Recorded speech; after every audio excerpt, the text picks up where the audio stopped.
about that time. It's about that time. Time for a new run. So yeah. Guess we're gonna go ahead and get this thing going here. Waiting for a couple people to arrive at the moment. But yeah, so you may be wondering, why are we doing the new run already? Technically, the other one didn't end yet, all that kind of thing. Well, after putting it up to a bit of a vote, it seems like the general consensus was, okay, that stalemate is going to go on forever. Use what was learned. Technically, apparently the actual challenge that was issued was to make it to Phase 4, not to beat it, I guess? I actually haven't gone back to check yet, but if that's the case, yay, that's a win? I don't know. Anyway, I'll double check that later. I guarantee you that must have just been a you tried slow clap kind of thing, but either way, we'll see how this goes. So, as you may be able to hear here, I went ahead and changed the music this time around. Actually, hopefully it isn't too loud, because the weird thing about the audio for this one is that it comes in much louder to my headset than it would be, pretty much for anything else. So, I can't say for sure if that's exactly accurate or not. In fact, this seems to be lagging a little bit. Not really sure why that is, but we'll get that corrected in a moment. What else? Yeah, that really shouldn't be lagging. Hopefully it isn't. Hopefully it isn't lagging as bad as it's telling me right now, because that would be scary.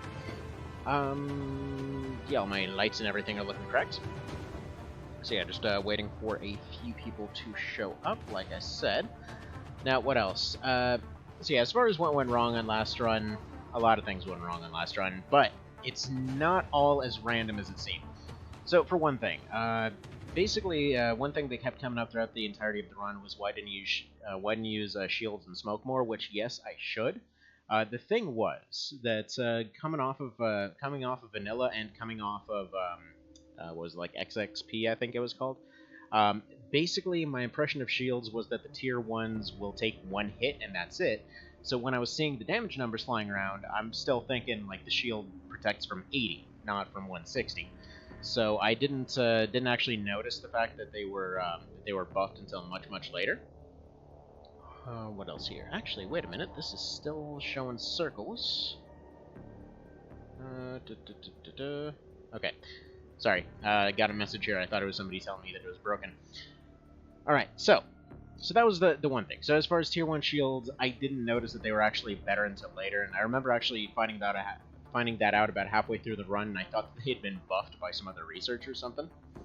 But it turns out, yeah, no, that's not the case. On top of that, the reason I wasn't using smokes is because my impression was that there was enough smoke from all the fire that was constantly being thrown around, which actually it did do a pretty good job.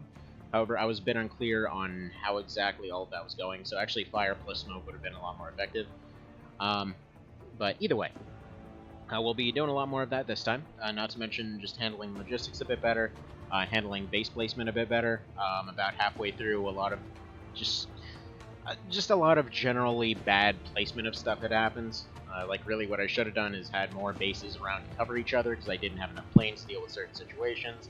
I definitely should have been using a lot of equipment in better situations and all that kind of thing.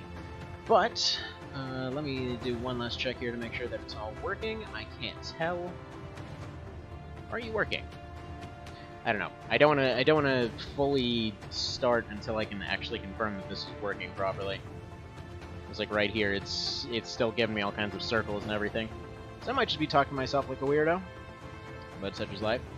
Now, there we go. There we go. It's up to life. So we're gonna go ahead and get this thing going. All right.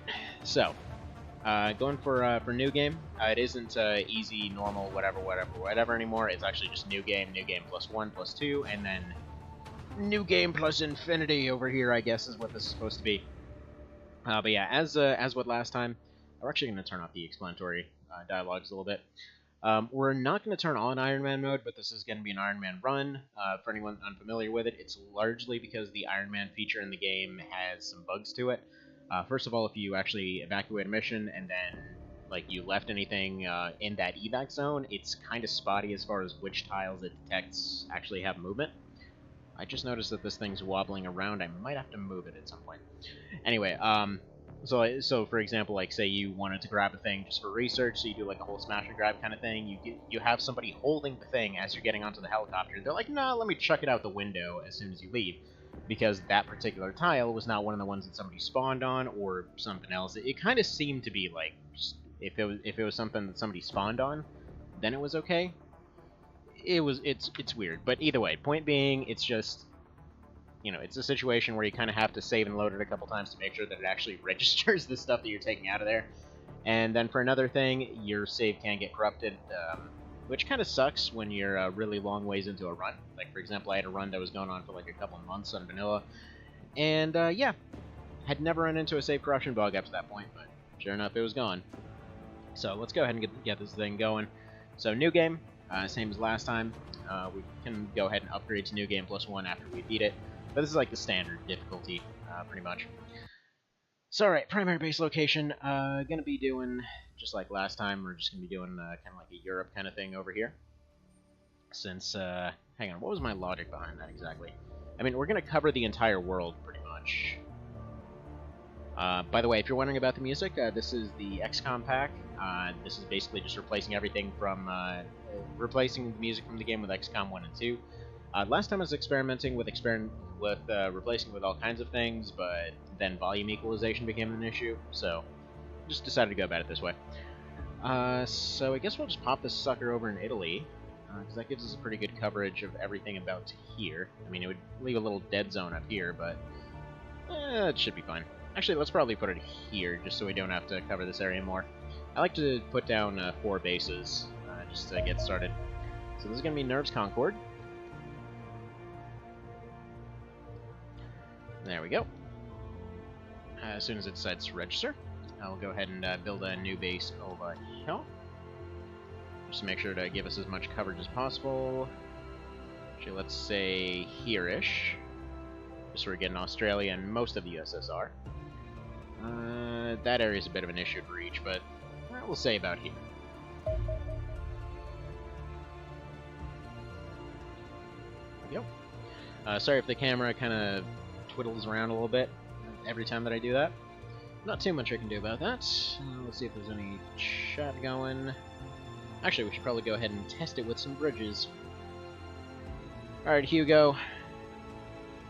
Show me the bridges. Did they show up? We might have to redo the chat. I'm not seeing it showing up. That's okay. It's okay. Oh, there we go. It shows up. Alright, we'll make another base, kind of out here-ish, kind of leaving Alaska to its own stuff here, because they seem to love building bases out here for some reason.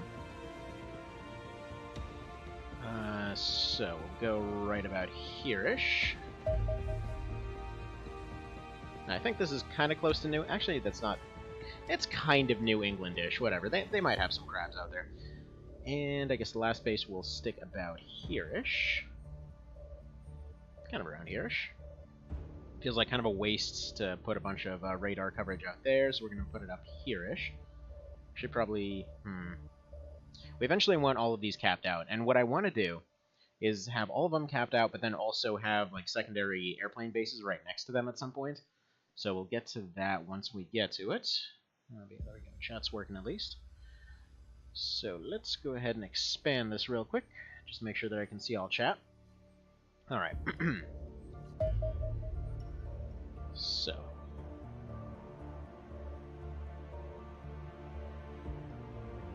Oops. Whatever. Taquito revenge. Just to get revenge for the last Taquito base that went down. So alright. This should give us pretty good coverage on most areas for the time being.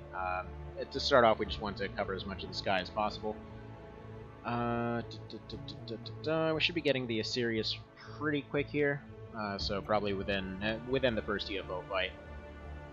What else here? We're gonna have to rename some of these guys. So this guy has all the turn. Did we always have 2 extras? I always thought it was a single 18. Man, that's great. I'm immediately questioning my sanity in the very first part. Awesome. Okay, so everybody that's basically 50 or above in both bravery or turn units is what I'm going for here. So yeah, pretty much just want them to be fast, want them to not chicken out. Everything else we can work on in due time and or work around. But those two are something that, if at all possible, I want to try and max out as much as possible. This one I'm going to get because they're probably going to be an ideal heavy gunner. Now, I'm going to change all the classes to try and suit what we need pretty quick here. But first things first, give me more hangars, because we are going to need some serious planes. We're going to need 2 more radar arrays. We're going to need a... what's it? We're going to need a garage, and then we're going to need a medical center, and that is the first base done. So, that's fine. That worked out last time. That worked out just fine last time, as far as layouts go. I started running into issues with needing more labs at one point, but then we kind of solved that issue by losing all the bases. See? Problem solved! No problems. But yeah, this time around we're gonna focus more on the research side of things there. I think ultimately we did end up getting all the research done. We just kind of ran into that wall where we couldn't get more stuff. And even then, that run still technically wasn't over. I just didn't really want to continue on with a stalemate forever. I still have the save file, and I still have the old version of the mod. So, some point down the line, we can go back and look into that a little bit more. But anyway, let's go look at this starting team here.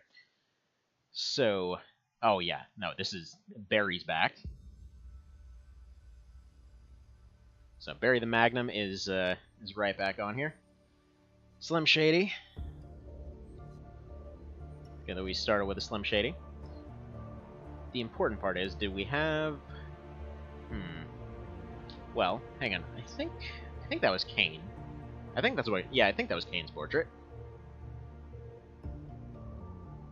There we go. I probably have that completely spelled wrong, but whatever. We've got to have an Elxanthus in there, and we've got to have a Dagar in there. So let me double check who these other two are real quick. Yeah, sure. I think I probably misspelled it. Now, we need a Dagar. We need a Sharon. Alright, you're gonna be Dagar. See, now, canonically, here's the way I like to see this run, right? At some point during the Endless Stalemate, there were a bunch of rookies that were sent out over to a base, and Dagar was sent out to go lead that assault there, and by some bizarre coincidence, he managed to be the only one that made it out, and see, the universe did not know how to handle Dagar actually surviving something for once, and so it just basically reset itself to a time where things made sense. So, I think it makes perfect sense. Okay, we got a Dr. Krieger. There we go.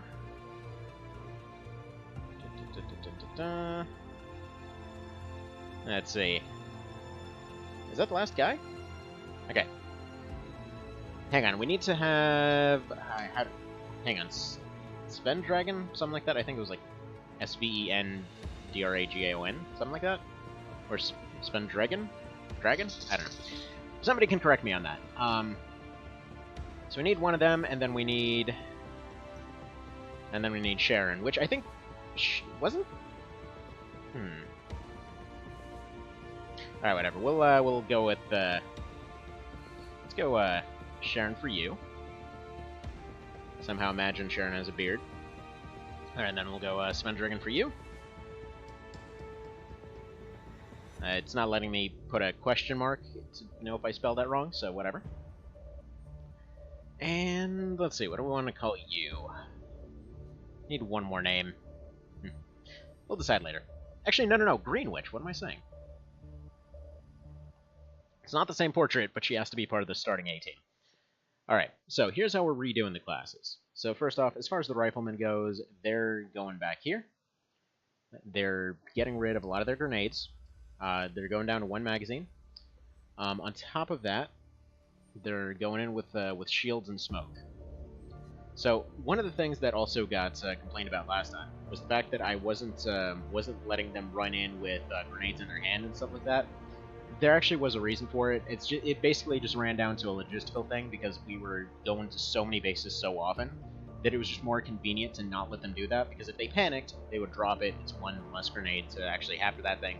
But for another, it's an extra thing for them to pick up, and for another, they could still throw 2 of them with their hand free. So it ultimately just came down to it's easier to do it that way than try to spend an extra turn to try to fix, this minor inefficiency down the road. So There's that as well. So this is going to be, I think, the standard loadout. Now, as far as what's changed since last time, you may notice there's some new UI stuff over here. There's a lot that's actually changed in terms of balancing, things like that. So, for example, frag grenades are actually useful now. Before, I think they did only like 50, now they do 70, that kind of stuff. Are these any better? Let's see. 5 max. Okay, it's still a 5 heal. I think that used to be a... No, it's the Tide Pods that were 10 that I'm thinking of. Alright, so yeah, this I'm fine with as the, as like the standard Rifleman loadout. Seems pretty okay, and then we can just adjust grenades. I think I'd rather actually have them probably with more smoke than a medkit for the time being.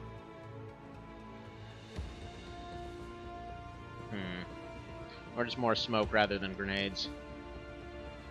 Yeah, I think let's, frag? Yeah, I think I'm gonna get rid of the frag and give them more smoke. There we go. It's still not enough, but it's better. Alright, so heavy gunners, same thing. They're gonna go in with a shield, they're gonna go in with smoke. It just seems to be the best way to go about it. Even if they drop the shield, then they don't immediately die in the first turn. So this is gonna be the new like standard heavy gunner thing. Let's see, you got your defaults here. Let's give you one extra. Actually, you need your pistol. That's no question. You are the man with the pistol. You need that thing. So there we go. He can get rid of that magazine. He's got his backup. We're all good to go here.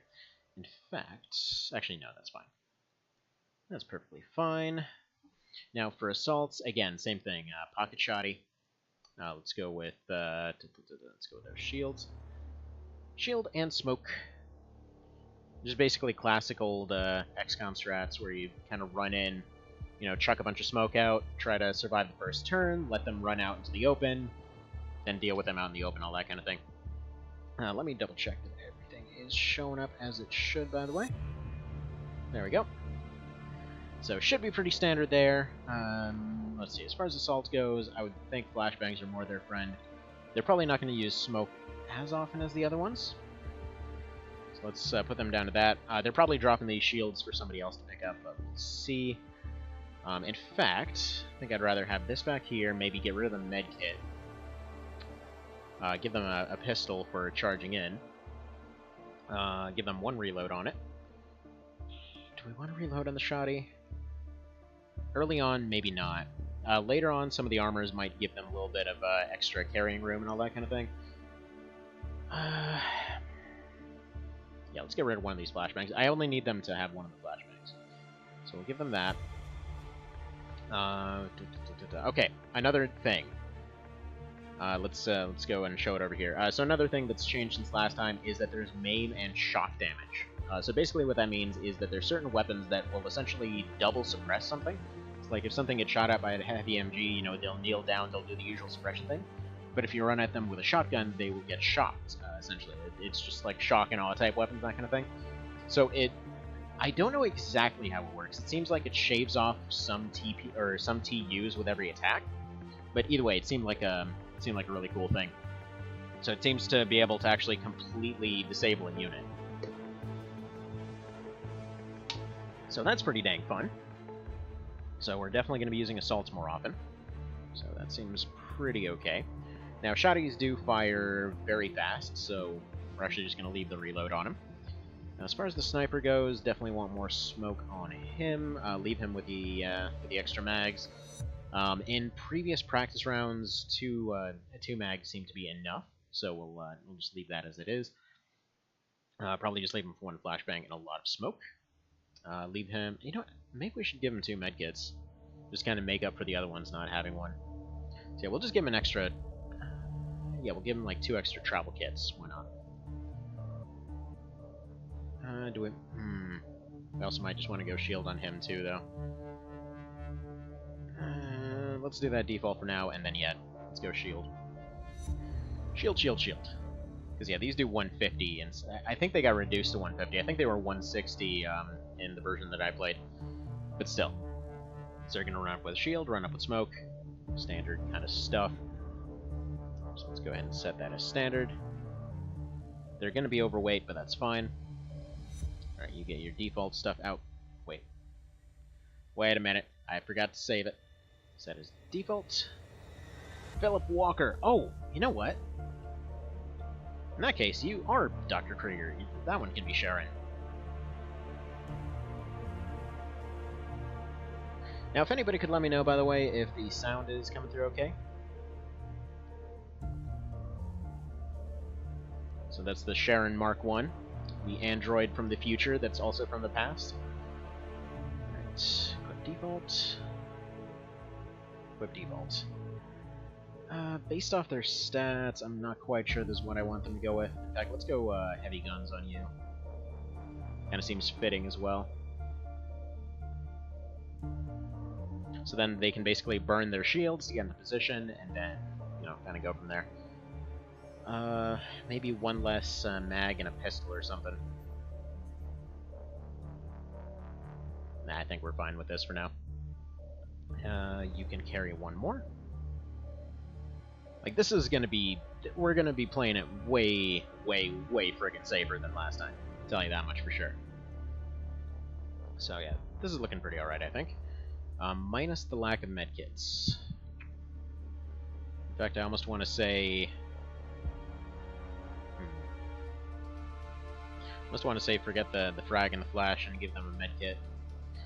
Or, let's see, how much do these little ones take now? Okay, not as much as they used to. So we can get rid of that. The pistol reload I know I want to keep, because those things are great. Yeah, so we'll get rid of that for now. So we'll set this as the standard. This is mostly just so that they have a little band-aid, just in case they need to save themselves in an emergency, and or just, you know, give somebody a little bit more health to last an extra turn. So there we go. Let's give them all them defaults, and that looks like it should be pretty alright here. And hang on, one quick moment. I just gotta check on something real quick.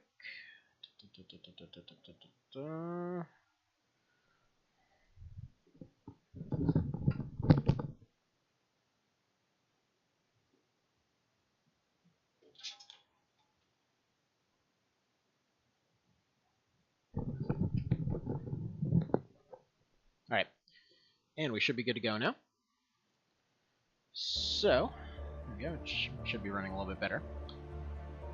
So that'll be our standard. I think that's a pretty okay setup to start off with, and hopefully we end up getting Cesians on the first mission. So for one thing, I'm going to want to send the AWACS out. Okay, send these out. Yeah, nothing we can do about that one just yet. Alright. Yeah, we're not gonna do any auto resolves here. I'm gonna double check the audio just real quick here. Just keep it tight.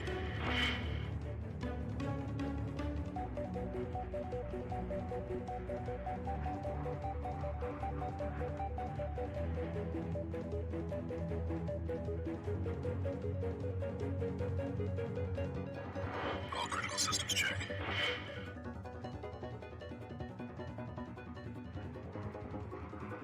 Alright, audio seems fine, I hope. Alright, so another thing that's been fixed since last time is we don't have issues with the AI. So they're actually going to try to target multiple planes now. So we can go here, this one can go this way. Another thing that's amazing is right here. I was begging for this last time, but basically there's an ultra slow-mo mode for air fights now.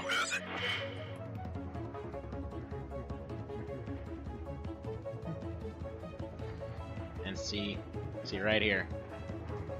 Change targets, so now he's actually trying to engage differently. It's good. It's good. Dogfights actually dogfight more. So that's always fun. So it actually takes a little bit of trickery to get these ones done. Odds are when this one gets closer, he'll change his aggro and all that. So I did a couple rounds, just kind of testing out different stuff in the newer version here. Yeah, absolutely loved it. So just getting around to his back. I'm a little bit surprised that he hasn't turned to attack the other one yet. Yeah, there. I think he's going now.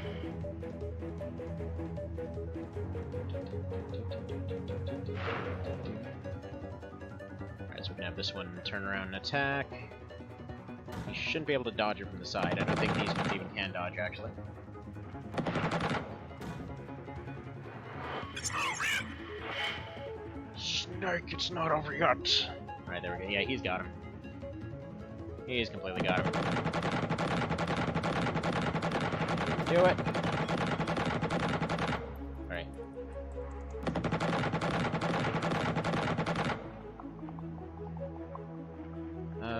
This one shouldn't be here.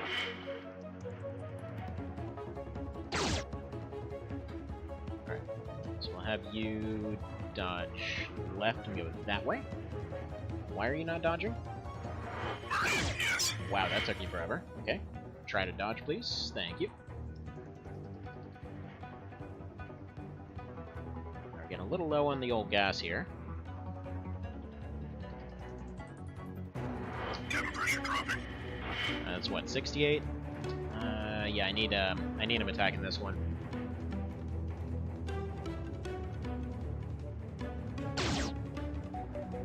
So yeah, I'm just gonna have you turn around this way. You're gonna have to speed up in a moment. Well, actually, no, he's already sped up. Don't let him regroup.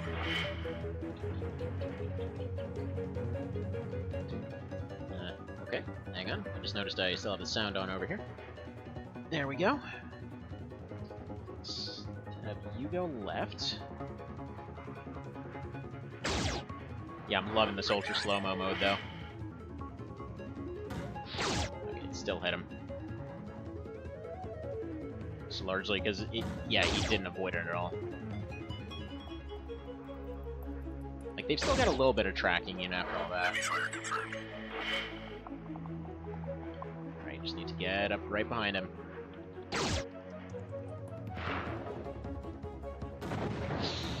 Okay, screwed that up. That's on my bad. We still should be able to down this one, though. One more Sidewinder, come on. And there we go. Done deal. Done deal.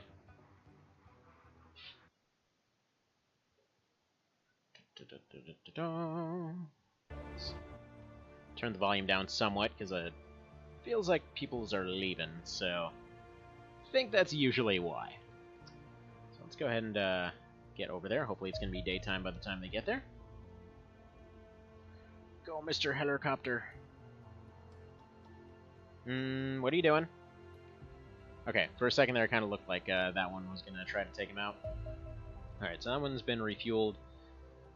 He's going to try to attack it twice. So I'm just going to have him go harass it a little bit, see how that goes. Might go decently, might go badly, we'll see.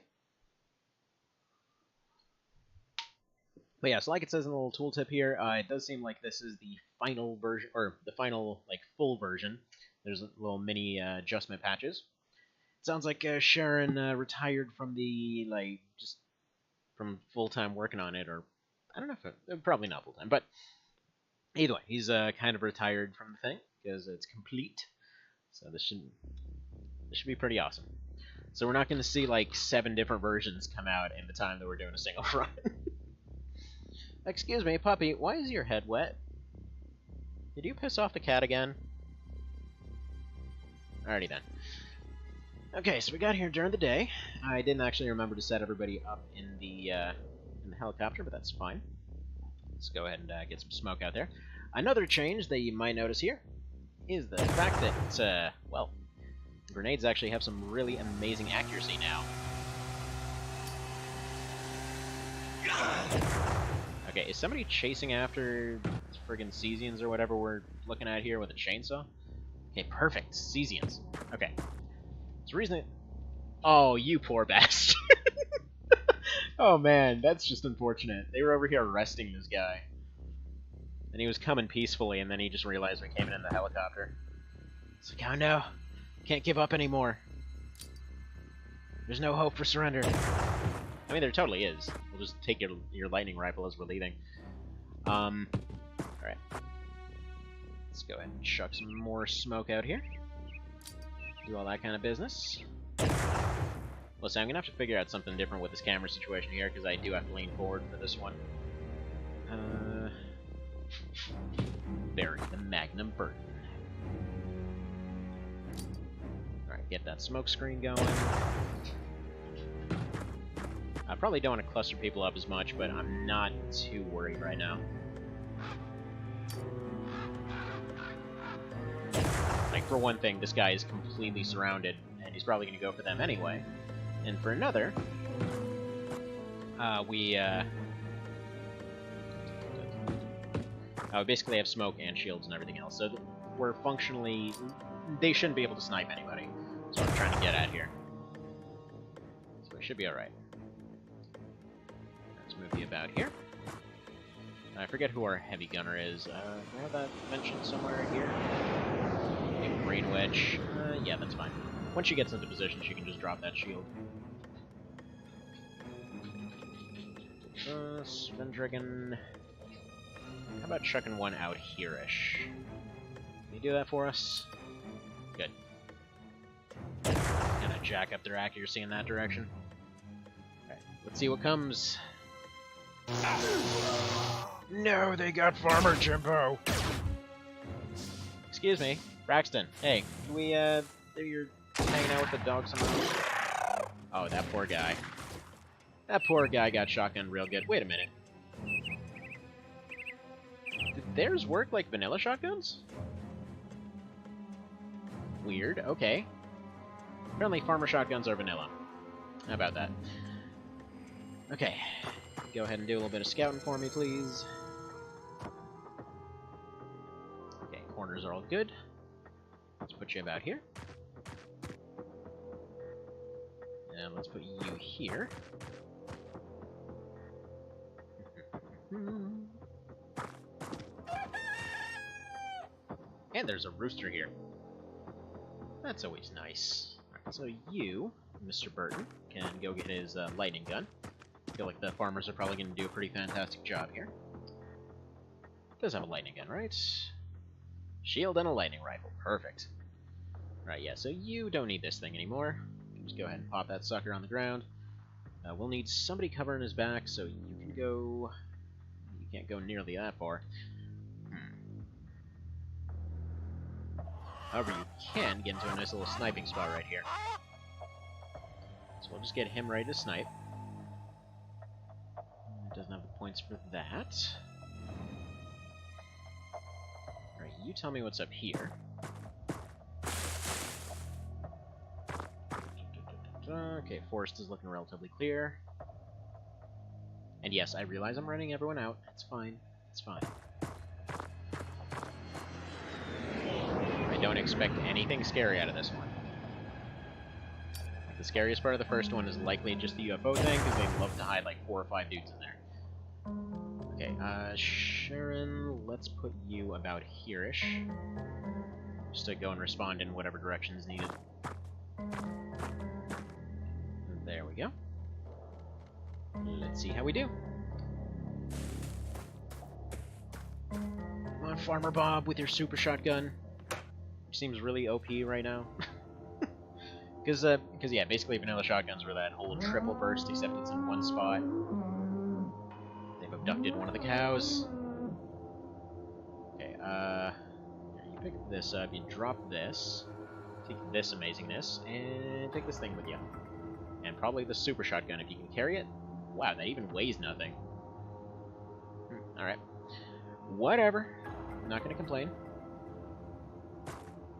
Let's see if we can make Barry the MVP here. Hopefully we can capture some of them too. As they remind me that they're a thing. How the hell are you out of shot, Slim Shady? Okay. So. Who did I even put over here? Did I seriously put both gunners charging in through here? Alright, Kane, are you a rifle guy? You are. Okay. Good, good, good. Okay, so here's what you're going to do. You're going to run here. You're going to put smoke over here.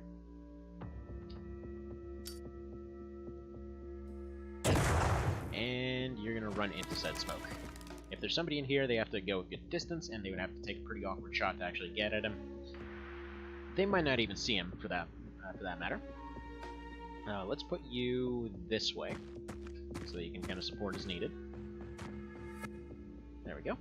Hopefully she'd be the first one shot at anyway.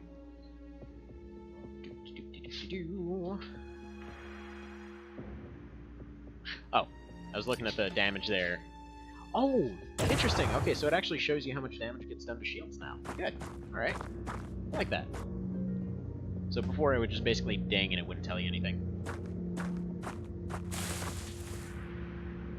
Alright, so I'm vaguely aware of this map. By which I mean I actually know it pretty decently. So, let's see what we got there. We got you here. Alright. Starting to run out of smoke, but whatever. This is why we're definitely going to carry more in the future. For now, I think we're fine. We're okay for the rookie team. Okay, that should be that.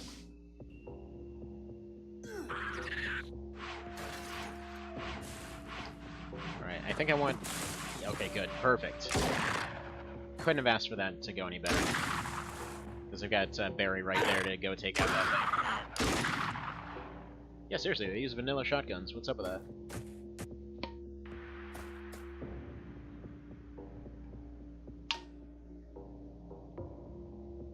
Alright. So... how much do you need for a burst? 30? We'll go for a double burst from here. How's your accuracy? Pretty amazing. Okay. Yeah, go for it. Nice. Okay. So yeah, I'm gonna put him right here, so that any more that come in, he can just immediately take care of. You're gonna be there to back him up. Except, let's maybe put you over here-ish. Alright. He doesn't have a snapshot, so let's put you here. Thank you for finding him, Mr. Sharon. In that case, you go right here and provide a couple of snapshots.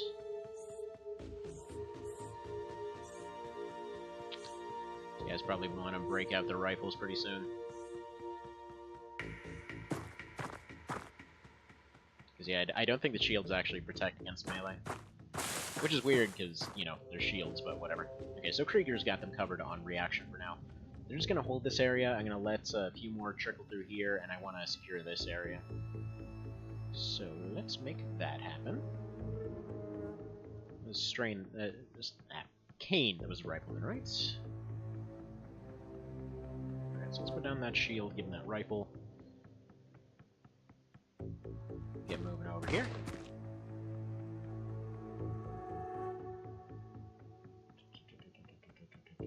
I'm gonna have him shield from this direction. And I'm gonna have Green Witch drop the shield and pull out her gun here. Just gonna have a crouch in case anything is coming through here. Okay, you're probably safe. So shield's down for you as well. Just kind of get ready to cover this situation as needed. And in case anything comes down this way. So, alright. Let's go on here. Okay.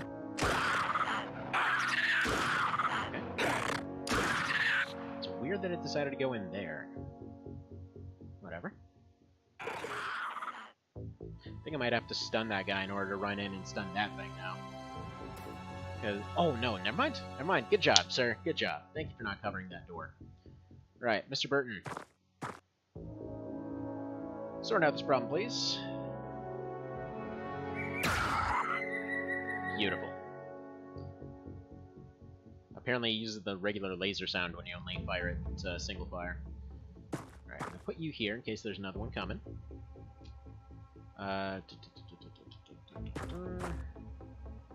You go over here and tell me if there's anything just kind of coming down this way. Again, shield should keep him safe. I think we can move Dagar about here-ish. Maybe throw out another smoke for cover. yes, he does have to shoot through it, but I'd rather have him take a crappy shot than him getting shot. Alright, dude cowering, so we should be safe here. Alright. So it's looking safe in there. Let's move you up here. So if anything comes here, she has a single burst.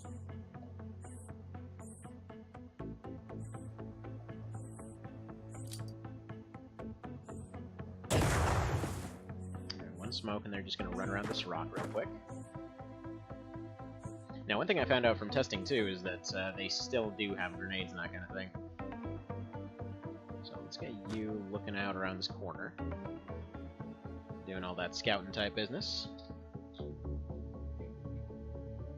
I think that's everything we want to do this turn. Slow and steady and all that stuff. Ooh. Okay, we got a big one. Wasn't expecting to run to a big one already. Alright, we should get Barry over there. Or we might have to pull those guys back. Yeah, you know what? Actually, I'm just gonna have them hold their... kind of hold for now. Because he's gonna have to go a long way to get in range, so I might pull him back to, like, here? Hold up their shields in case they've got any kind of range type stuff going on. And then you are gonna well, you are gonna run like hell. What the hell's... Farmer Bob, what are you doing? Okay. You cover here, make sure there's nothing bad. And you run around this way. Actually, yeah, that way's safer. Oh, hi there, Evan. Oh, was that duck laughing at you? Well, I mean, the duck laughed at how the other run went. To be fair, still not technically a loss, but either way, it was it was an endless stalemate, and people got really bored of watching it. So, see, now there's a cow laughing at us. It's even worse. Like, what are you even gonna do about a cow laughing at you? Just like trying to turn it into a burger. It's not gonna feel it when you turn it into a burger. All right, they don't care. Let's put you here. Probably put you here. Hopefully they've got reactions on both sides. And I kind of want to put him... I think this barn's relatively safe, so I'm going to put him right here. Just to make sure that there's nothing coming. Probably facing this way so he's safe from most sides.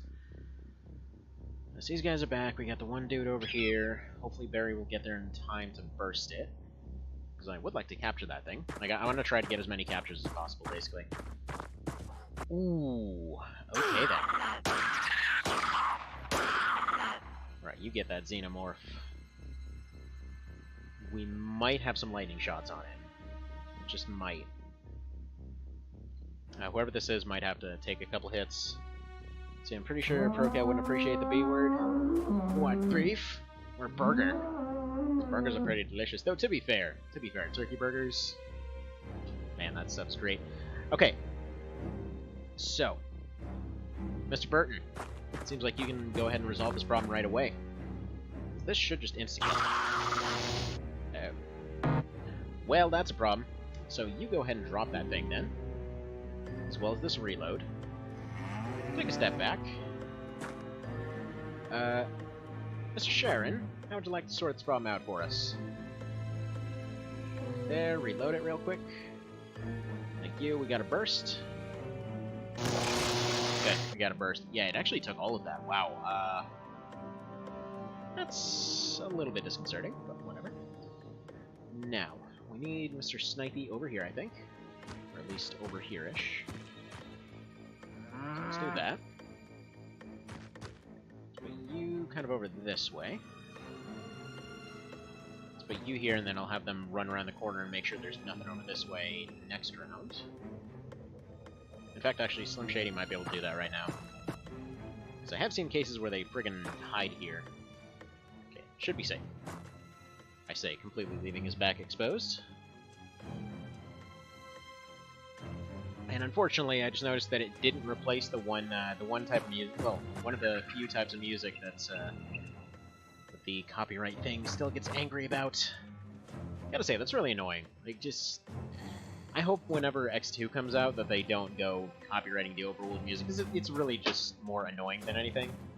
Because basically what happens is they send you out a little thing, it's like, oh yeah, just so you know, there's background music, so if you did anything whatsoever, it now belongs to this other person if you ever decide to monetize it. It's like, that's just kind of douchey. But, like, on the one hand, I kind of get it. On the other, it's like, you know, it's just sucky. It's just sucky. Alright, what are we seeing here? We're seeing Mr. Cesian. Okay, go ahead and slap that in your pocket for now. And probably throw this stun grenade and this pistol clip down. Just because I don't want him accidentally auto-firing that thing. Mr. Magnum can pick up a second pistol. Because, you know, why not? You can never have too many pistols. So we'll put him right here in case he wants to break the shield. He might... Actually, no. We're going to have him go around this way, because that guy might try to flank here. So we know that this area is clear, at least. Dagar Snipeman, why don't you have yourself a nice little jaunty run over this way? Because every time that I have them use all their TUs running around like this, they get trained a little bit better. It's nice. It's a nice little thing. You should always have them running around all the time. Wait, it's a bit... What's a bit rough? Everything's a bit rough. But what's a bit rough? Alright, let's have you go here. Actually, yeah, then he probably shouldn't even try to flank. He's probably just going to take some snipes until I'm shady here. That shield will take the hits, it's fine. Then we know this area is okay, so we can charge these two forward. Possibly opening it up for Sharon to actually come over here and kind of get ready for a flank. Because ideally, this guy will run forward, he'll try to take some snipes right here, then he can circle around and just burst him in the back, and then we have capture for the first mission. So that sounds good to me. Alright. Yeah, that's one of those things that's really... Oh, the music thing? Yeah, it's annoying. What can you do? It's like one of those things where it's just a really ham-fisted way that they did it. Alright, let's see if this guy had anything good on him. Nope, he just got corpse-rated. So we go here. I guess we don't really need shotguns right now. They're mostly useful for dealing with lizard men. Okay, Mr. Shady. Tell you what, go over here. Have yourself a bit of a crouch. That's fine. That's fine. This guy's probably gonna panic and run behind there. I'm okay with this. Yeah, let's have you go here. I'm gonna see if he can stun him by chance. Or stun grenade him. Just barely shy on points, so no. So you go ahead and have a crouch as well. Wow, what the hell is that sound? It's like a cat getting boiled in a coffee maker. What the hell? Man. Except, like, weirdly enjoying it, I guess? Ugh. What the hell is that sound? So, as you may notice, I turned on ambient sounds for this one. Since we're not going back and forth and, you know, doing, like, 30-minute segments or whatever this time around, I shouldn't cluster him. Don't cluster him. He's gonna pull out a grenade, I just know he will. But yeah, since they don't do that, or since we're not doing that this time, I can actually have ambient sounds on, because basically it causes a crash if you have it on while you save mid-fight. You get all kinds of cool little background noises. By the way, Evan, sounds okay, right? It's not too bad, I hope? Because it's, like, it's completely different balancing to the other one. I also forgot to mention at the start of this video that yes, the AI run is happening, just not today. It's happening on Friday. The Tactics Ogre one. Ah, he grenaded anyway, no! No! They knocked out Barry.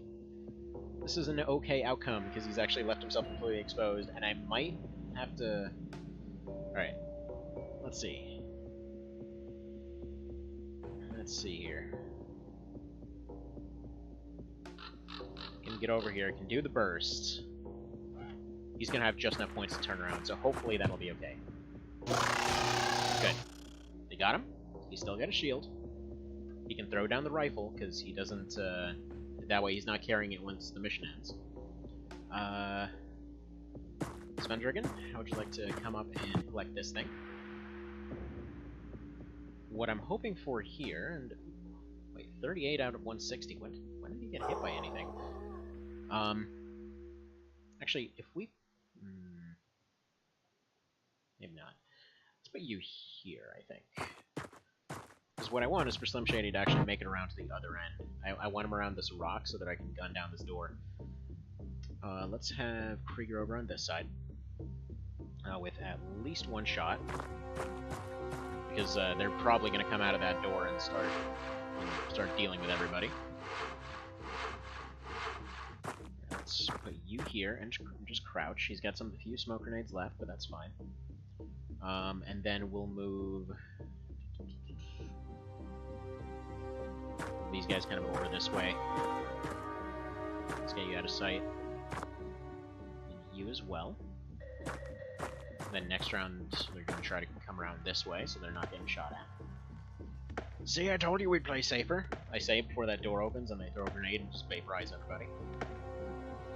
Which they've, interestingly enough, decided not to do so far. See, sounds fine. I can hear you in the game just fine. Okay, is the music still audible? Like the doom, doom, doom, doom, doom kind of sound?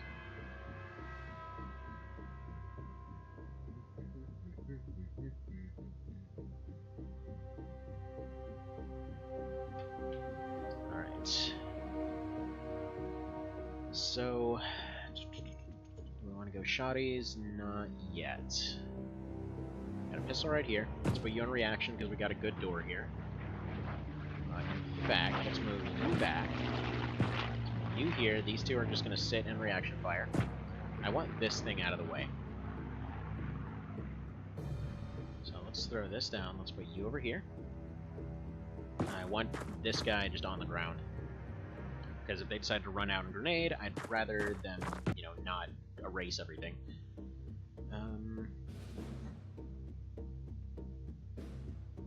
Okay, you're gonna go here. Kind of stacking everybody up a bit too much, I think. So these guys move this way. I mean, if they didn't charge out on the first turn, those reactions should be able to handle them just fine. I would hope anyway. Like, I have seen situations where they run out, take like 20 reactions, and then just like circle around and then grenade whoever's over here. So yes, this has failed before, but hopefully it won't this time. Let's go with that. Now, Dagar, I would like you to get Mr. Magnum back up, please. Mr. Magnum Almighty. We still racked up a pretty decent body count for this very first mission. Come on. Do the laser. Do the laser. The green one, so I think he's a technician. Let's see, there's a Scion in there. I think that's a soldier guy. And I think soon to be a corpse.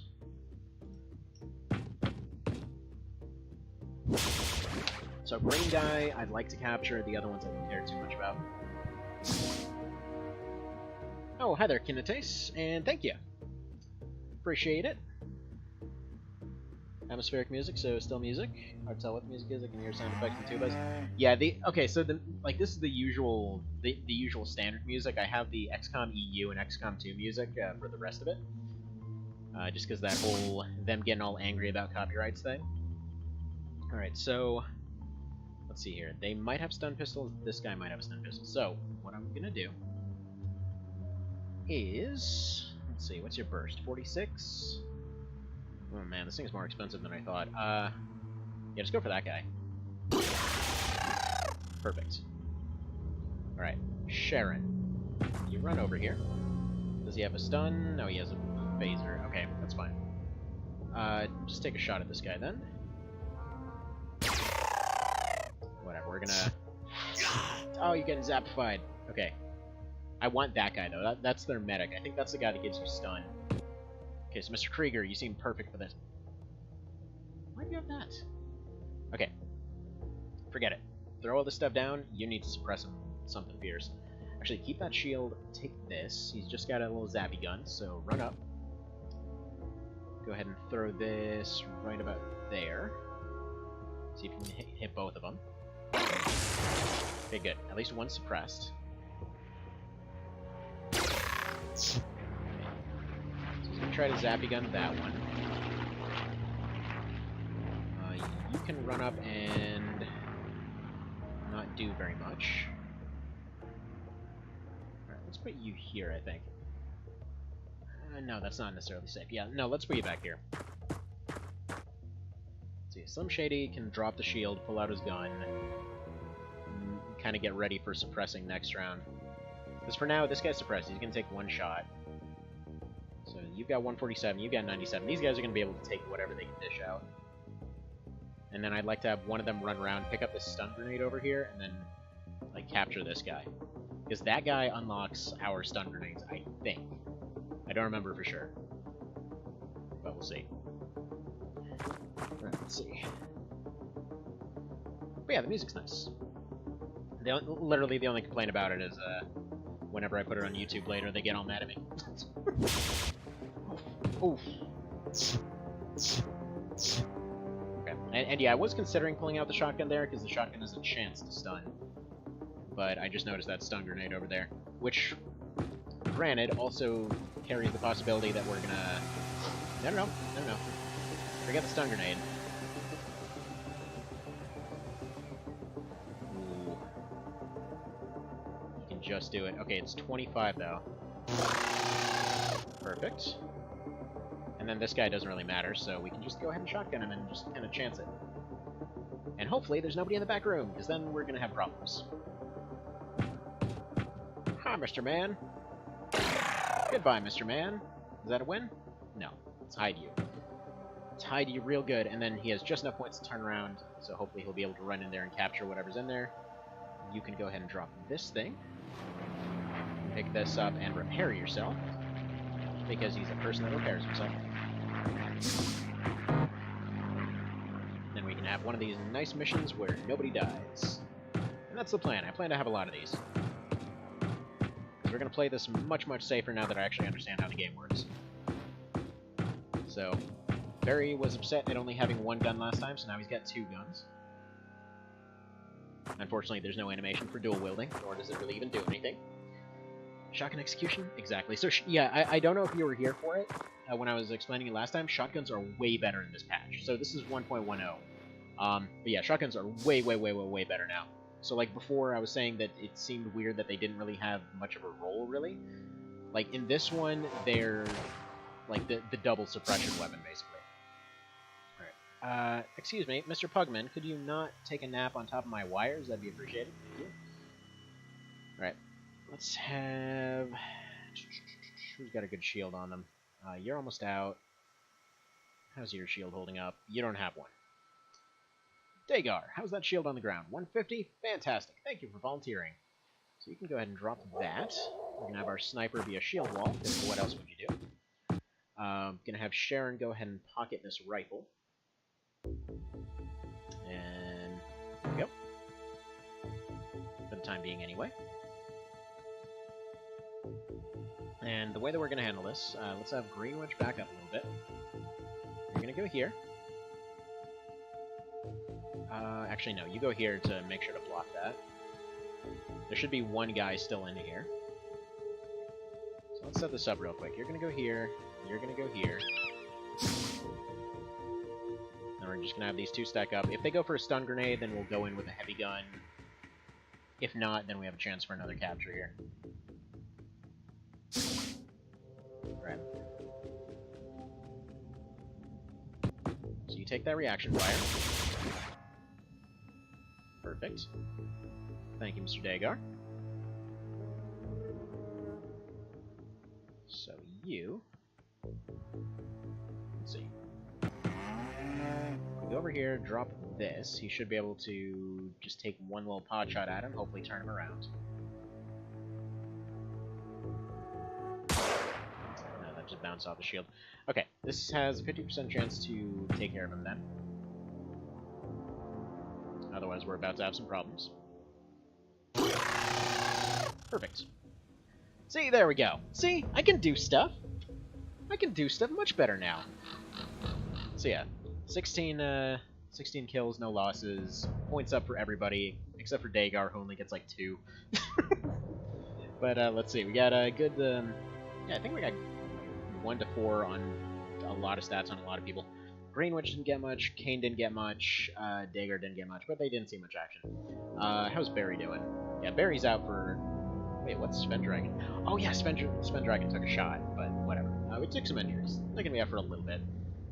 As soon as the med center gets built, it won't be nearly as long.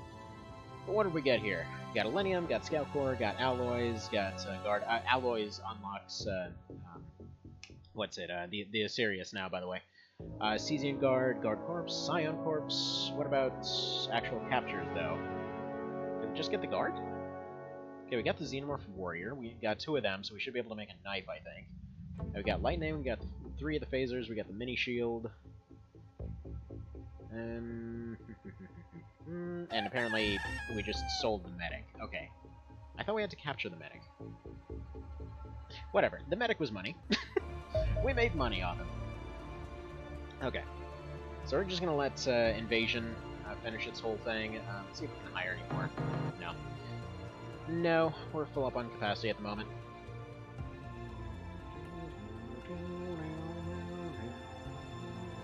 Why can't we get more? We still have personnel capacity, we still have lab capacity, right? I think we do, so... Why can we no buy more peoples? We can buy more peoples, okay. So we're gonna go ahead and get 5. And continue trying to harass this one a little bit. So unfortunately we lost that 1 jet in that first fight. We really shouldn't have done that. Alright, come on, F-17. Oh, it's a light scout, though. Alright. Flight pattern to Delta formation. It's just got missiles. Doesn't have that whole pulse beam thing yet, so I'm just gonna have it, like, hit and run, basically. Cabin pressure dropping. How did that do? Just 8%? I think we can afford 1 more run here. Gotcha. Actually, he doesn't even have another missile, so screw it. Just get out of there. He did some damage. It might land.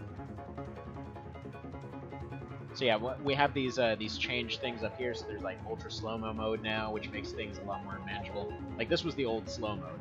Like this is the new slow mode. Yes, we can finally go slower. It's nice. Yeah, it's very nice. It's very nice.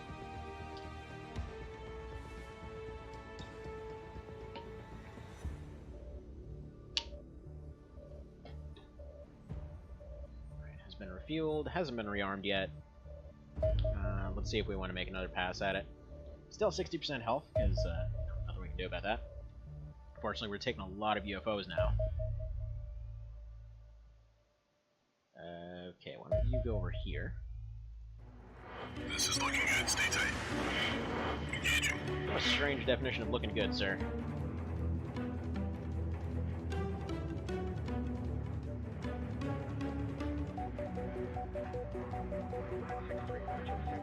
So we're just going to go ahead and take a right turn here.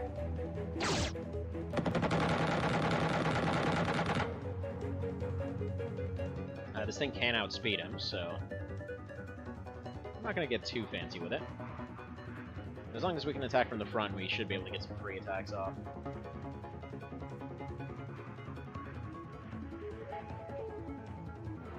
Say again.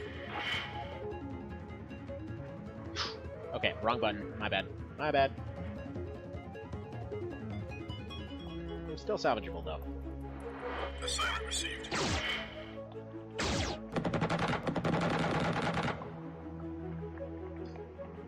A few licks. Group 2 copies.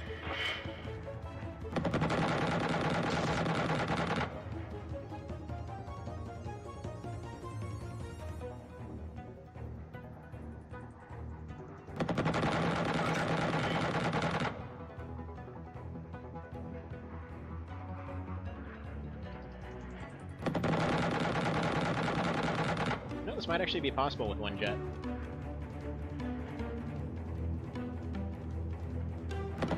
Talk to me.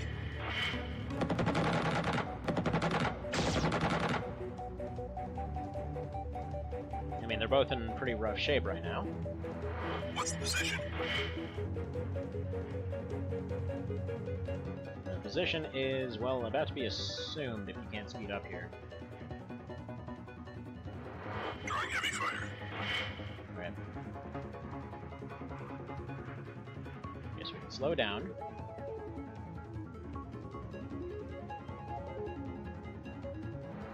Screw that up. Copies.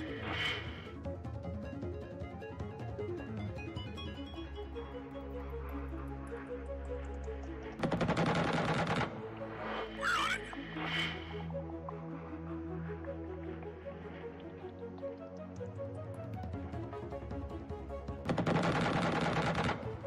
Almost. What's happening? Wrong side, wrong side, wrong side.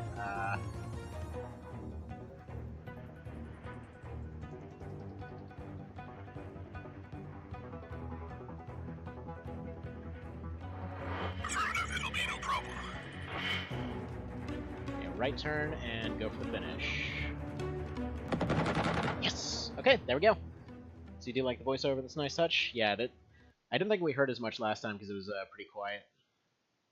Select aircraft target, you go there. So yeah, we can do scouts with a single one. See, I suck less at the air game now.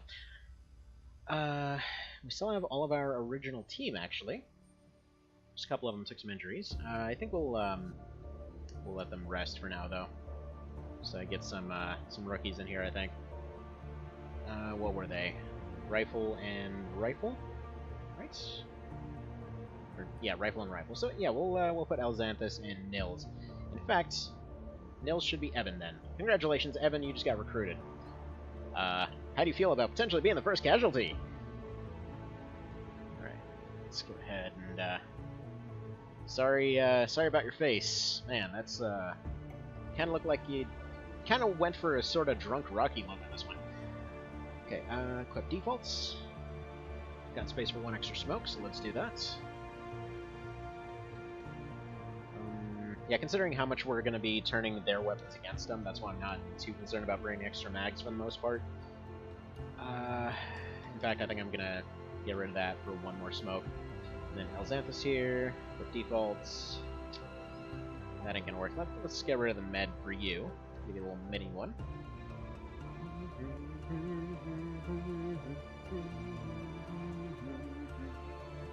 Let's get rid of that, and one more smoke for you, one more smoke for you. All that extra carry capacity. As soon as they beat a mission, they can suddenly do more stuff. Alright, gonna leave him with the med pack, because I don't expect him to do much. Until he absolutely needs to, anyway. Alright, that's looking pretty good. We don't have any armors yet, but yeah, we're already 2 fights in, and we haven't even completed the alien research. Or invasion research. Actually, yeah, you patrol for a second, because we need to wait for morning to come. We're not going to make it there on time. Don't really feel like taking a night mission.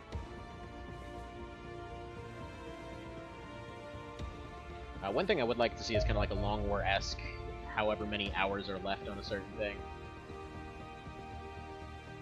Alright, there we go. So we get the Hunter now. That's all well and good. I would really like to see... Where is it? Give me alien alloys. Because I want to get my new planes going. Because we're about to start being able to take these things apart. There comes the sun. This is what you signed up for? Oh, we'll see about that. Before you get instantly vaporized. Which, by the way, there was one mod I considered, but ultimately didn't end up using. Because there were a bunch of new, like, kind of, not exactly second wave type options, but just, like, it kind of something similar that he threw into the latest patch there. So one of which was, like, to make the invasion slower, or to nerf the AI, or to make the air game potentially easier to some degree, or to just erase it entirely, or, in one case, basically giving you one of the perks from the OTS in XCOM EU, where it was, what was it? By the way, sorry that the volume went all loud for a second. It does that sometimes. But in XCOM EU, there was Don't Die on Me, which basically guaranteed that they would bleed out instead of dying. And so, if you don't know how the system works in this game, it's if they die, like if they go down, whatever percentage over their health that they went under is their odds of dying. So if they took like double their health damage, like they take a rocket, they are guaranteed dead. They take a minigun to the face, they are just like splattered across the floor.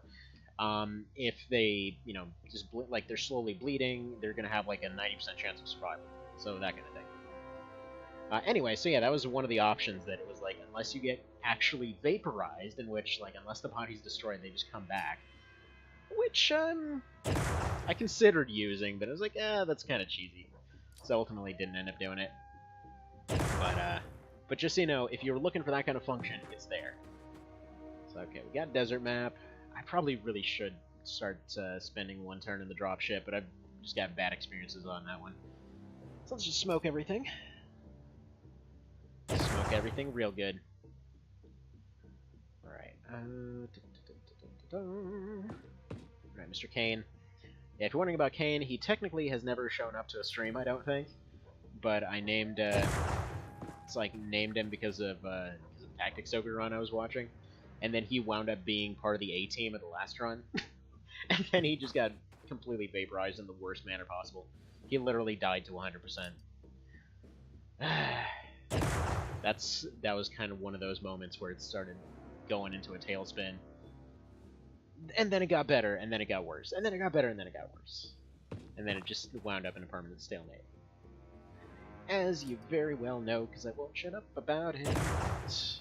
Alright. So let's spread into that smoke. Alright, Mr. Eben, thank you for being the forward guard here, giving us eyes on the desert. I just wanted to see how this big open area was doing. You should be safe. Everyone's got a shield. Everyone's got smoke. There's very little that they can actually do with their current equipment. And then let's stick Green Witch over here. Okay, yeah, Green Witch and Kane doing a pretty good job together, I think. Okay. And let's see how we do. I'm gonna chuck some smoke out here for good measure. Make sure nobody's getting all snipey-like. Kind of leaves this one big open area, which is, of course, where they're going to be.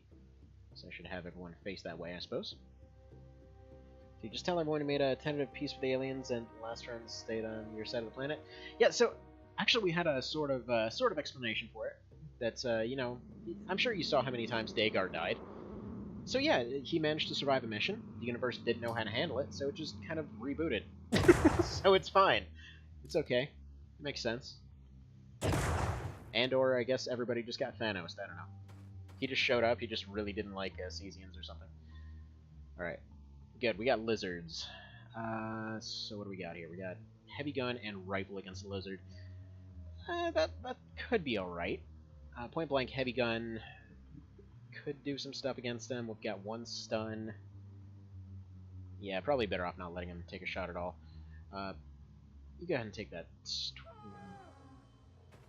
Poor random guy just fell off a rock in the middle of an invasion. Oop. That sucks. Okay. That sucks. We're gonna need some more dudes over here, though. Mr. Krieger, how would you like to assist? These guys carry grenades. I know that for sure. Let's see if you can jack up his accuracy. No, you cannot. Can't go right there, though. So hopefully they're all right. Probably bring Sharon around the side here as a backup. Just kind of surround this guy. Everybody else can more or less just hold position for the time being. Re-up some smoke right here. Give me a little peek forward. Alright. By the way, congratulations on your eyesight on being able to see through all this smoke, by the way. No idea how you're doing it, but rather impressive, I gotta say. And yeah, pretty much similar to OG XCOM in that if you stack two smokes together, they just make an impenetrable shield of ultimate amazingness. That's Dagar. Yeah, we'll put you right next to Dagar. That's how we guarantee that you survive. And then we'll put you over here. Let's see how this does. Okay, so he's just hiding on the left side of the rock. So we're gonna have Sharon take the first approach here. you got a stun? You do. See if you can just flashbang him. I know these got improved too. Or at least I think they did. Oh yeah? Sweet gun you got there. I got one of them too. Although that does lead to some problems, doesn't it? Okay, we can still save this. Let's throw this here.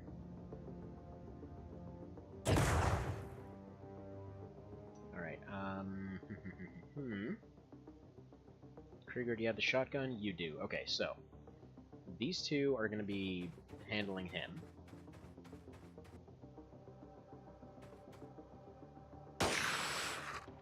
Alright, his armor's broken.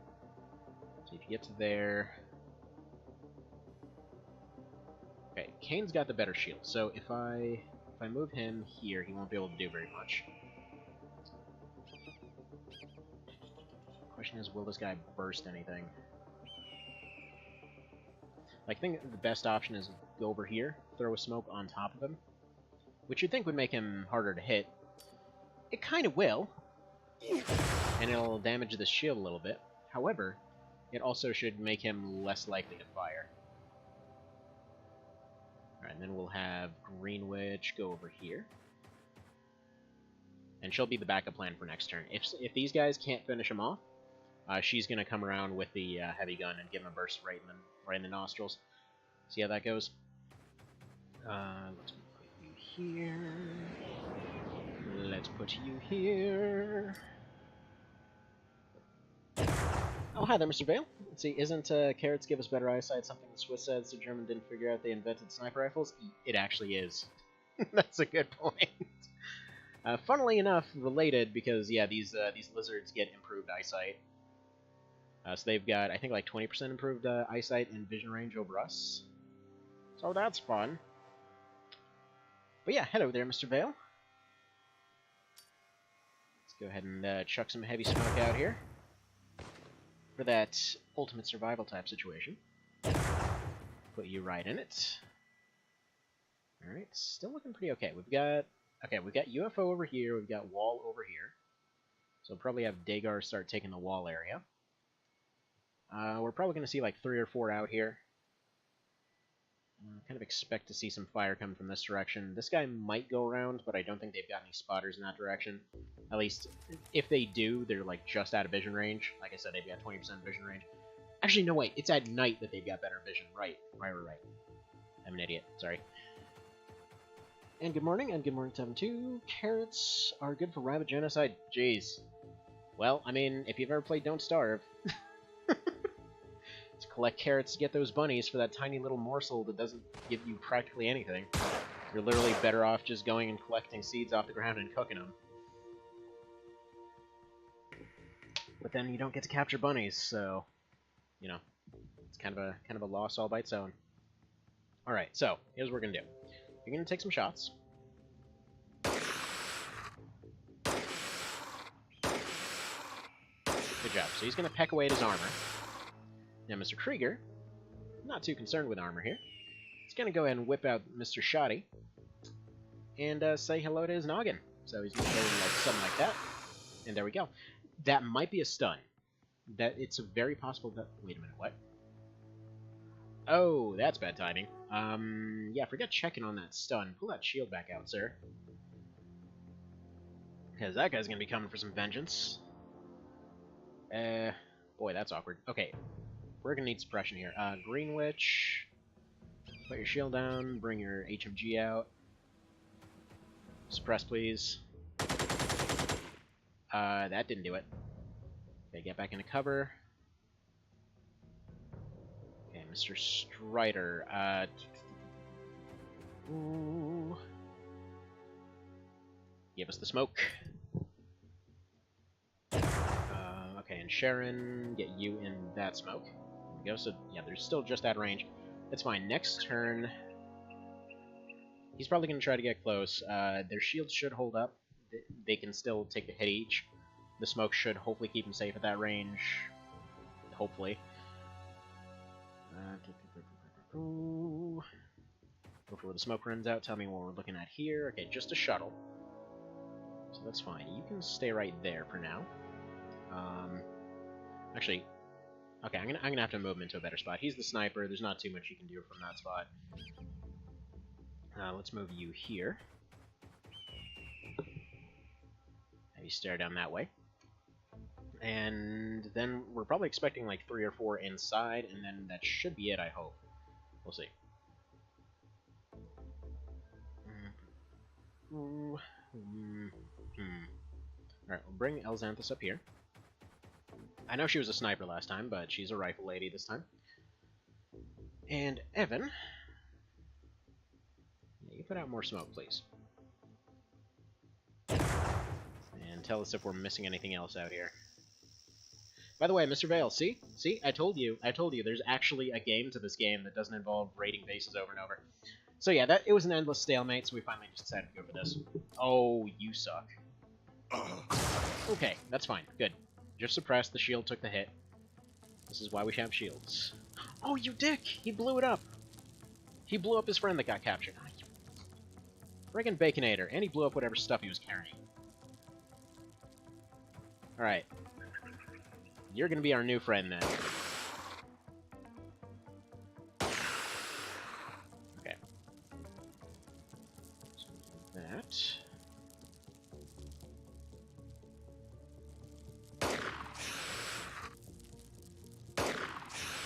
Let's take some pretty accurate shots right there. I'm gonna go for a bit of a double suppress here. Unfortunately, I'm a little bit close to Kane, but... Or Sharon, rather. Okay, how does this... Why is that not suppressing? Okay. You put your shield down. I'm gonna need you to rifle a little bit.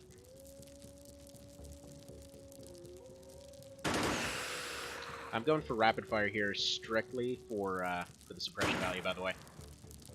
I don't actually expect him to hit those shots. It's just rapid fire shots have a higher suppression score on them than basic ones. Alright.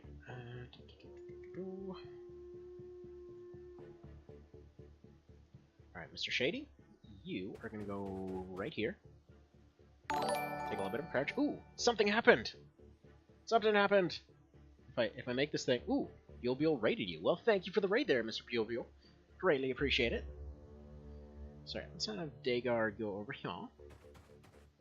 And then we're going to have him drop that shield next round. He's going to start sniping towards this door. Now we're going to have Slim Shady here to kind of guard it with a gun. He's just going to sit here with the shield, whip out his HMG as soon as something comes close. So, alright, what else can we do about that guy? On the left, he's suppressed, Sharon's got some shield on him. There's still some meat on that shield. Yeah, you know, he should be fine. Hopefully he's fine. We're probably going to take 2 shots, have him retreat, and then just gun him down, basically. And then probably have Krieger run up and try to shotgun him.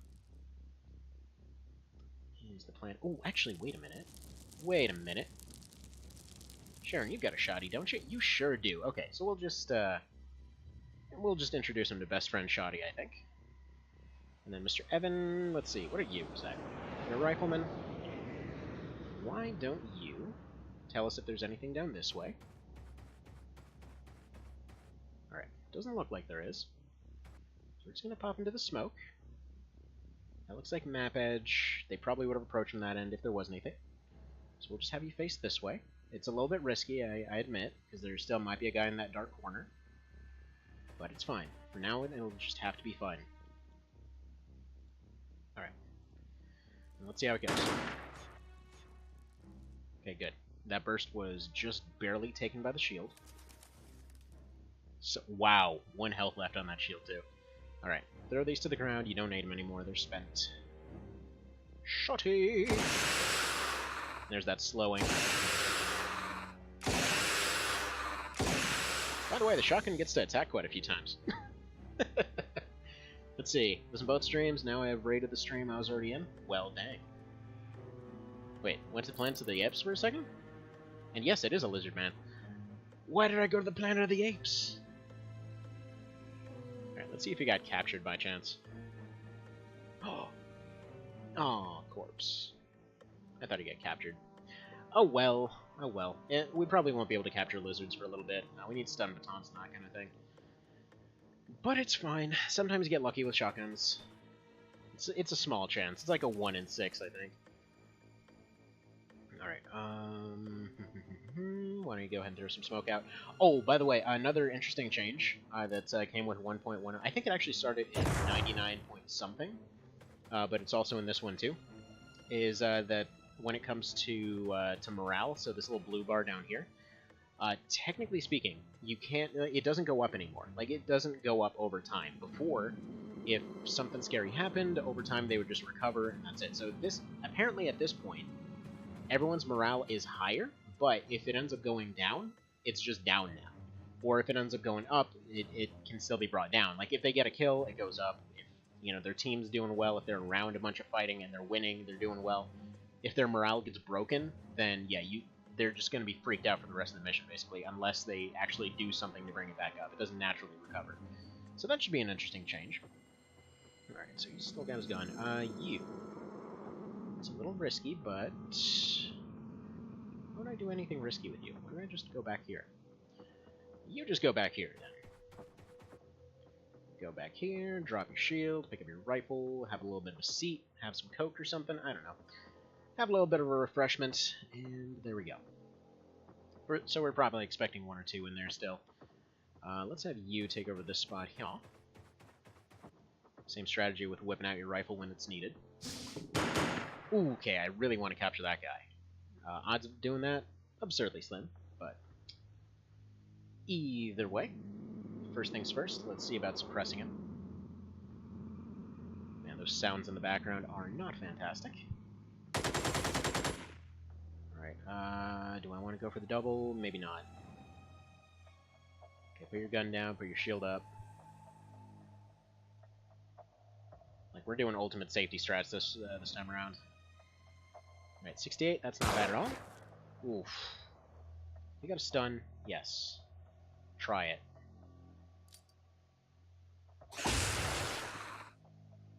Well, that's not good. Retreat, please.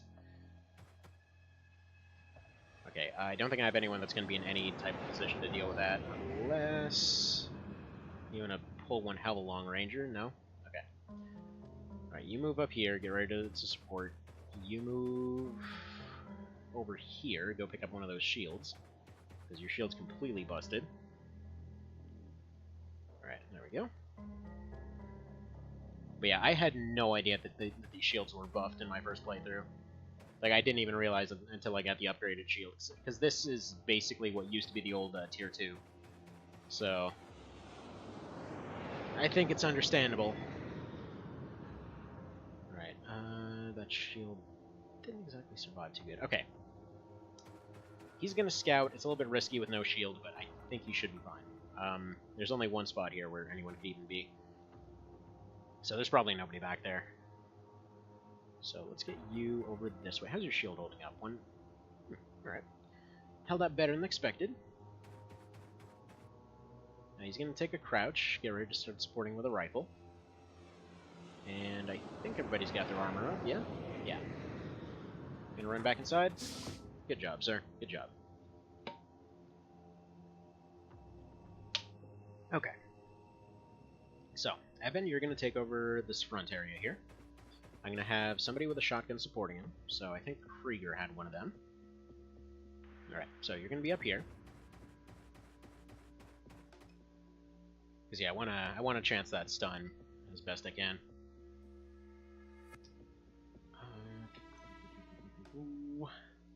Let's have you park yourself right out here. It leaves him in the open a little bit. But this way, if he decides to come around the corner, he can put himself in a position where he can reaction fire. Let's go ahead and put some smoke over here, which again, I realize messes with that reaction fire. It's intentional. It's fine, I just don't want them shooting out of there. Just trying to deny them as many things as I can. And then we're going to start shooting at this door. So one thing I saw somebody doing is actually just sniping at it like this. Which I can't really say snipes any better, but whatever. And let's have you take some pot shots at the door too, except you're just out of range. Okay. Go this way. Are you out of range still? Yeah, it needs to be a few tiles closer. She'd have to run all the way over here, which is, I think, what we're gonna do. And then why don't you... Do I want him down this way or no? Because there's a chance... Might be really good, might be really bad. We're just gonna... I'm an idiot, though, because I left his gun behind. So that's not gonna help at all. Alright, and then, yeah, you just tell me if there's anything over this way. Yeah, no, of course not. So let's go this way now. Good enough. Good enough. Good enough. Hello there, Beal Beal.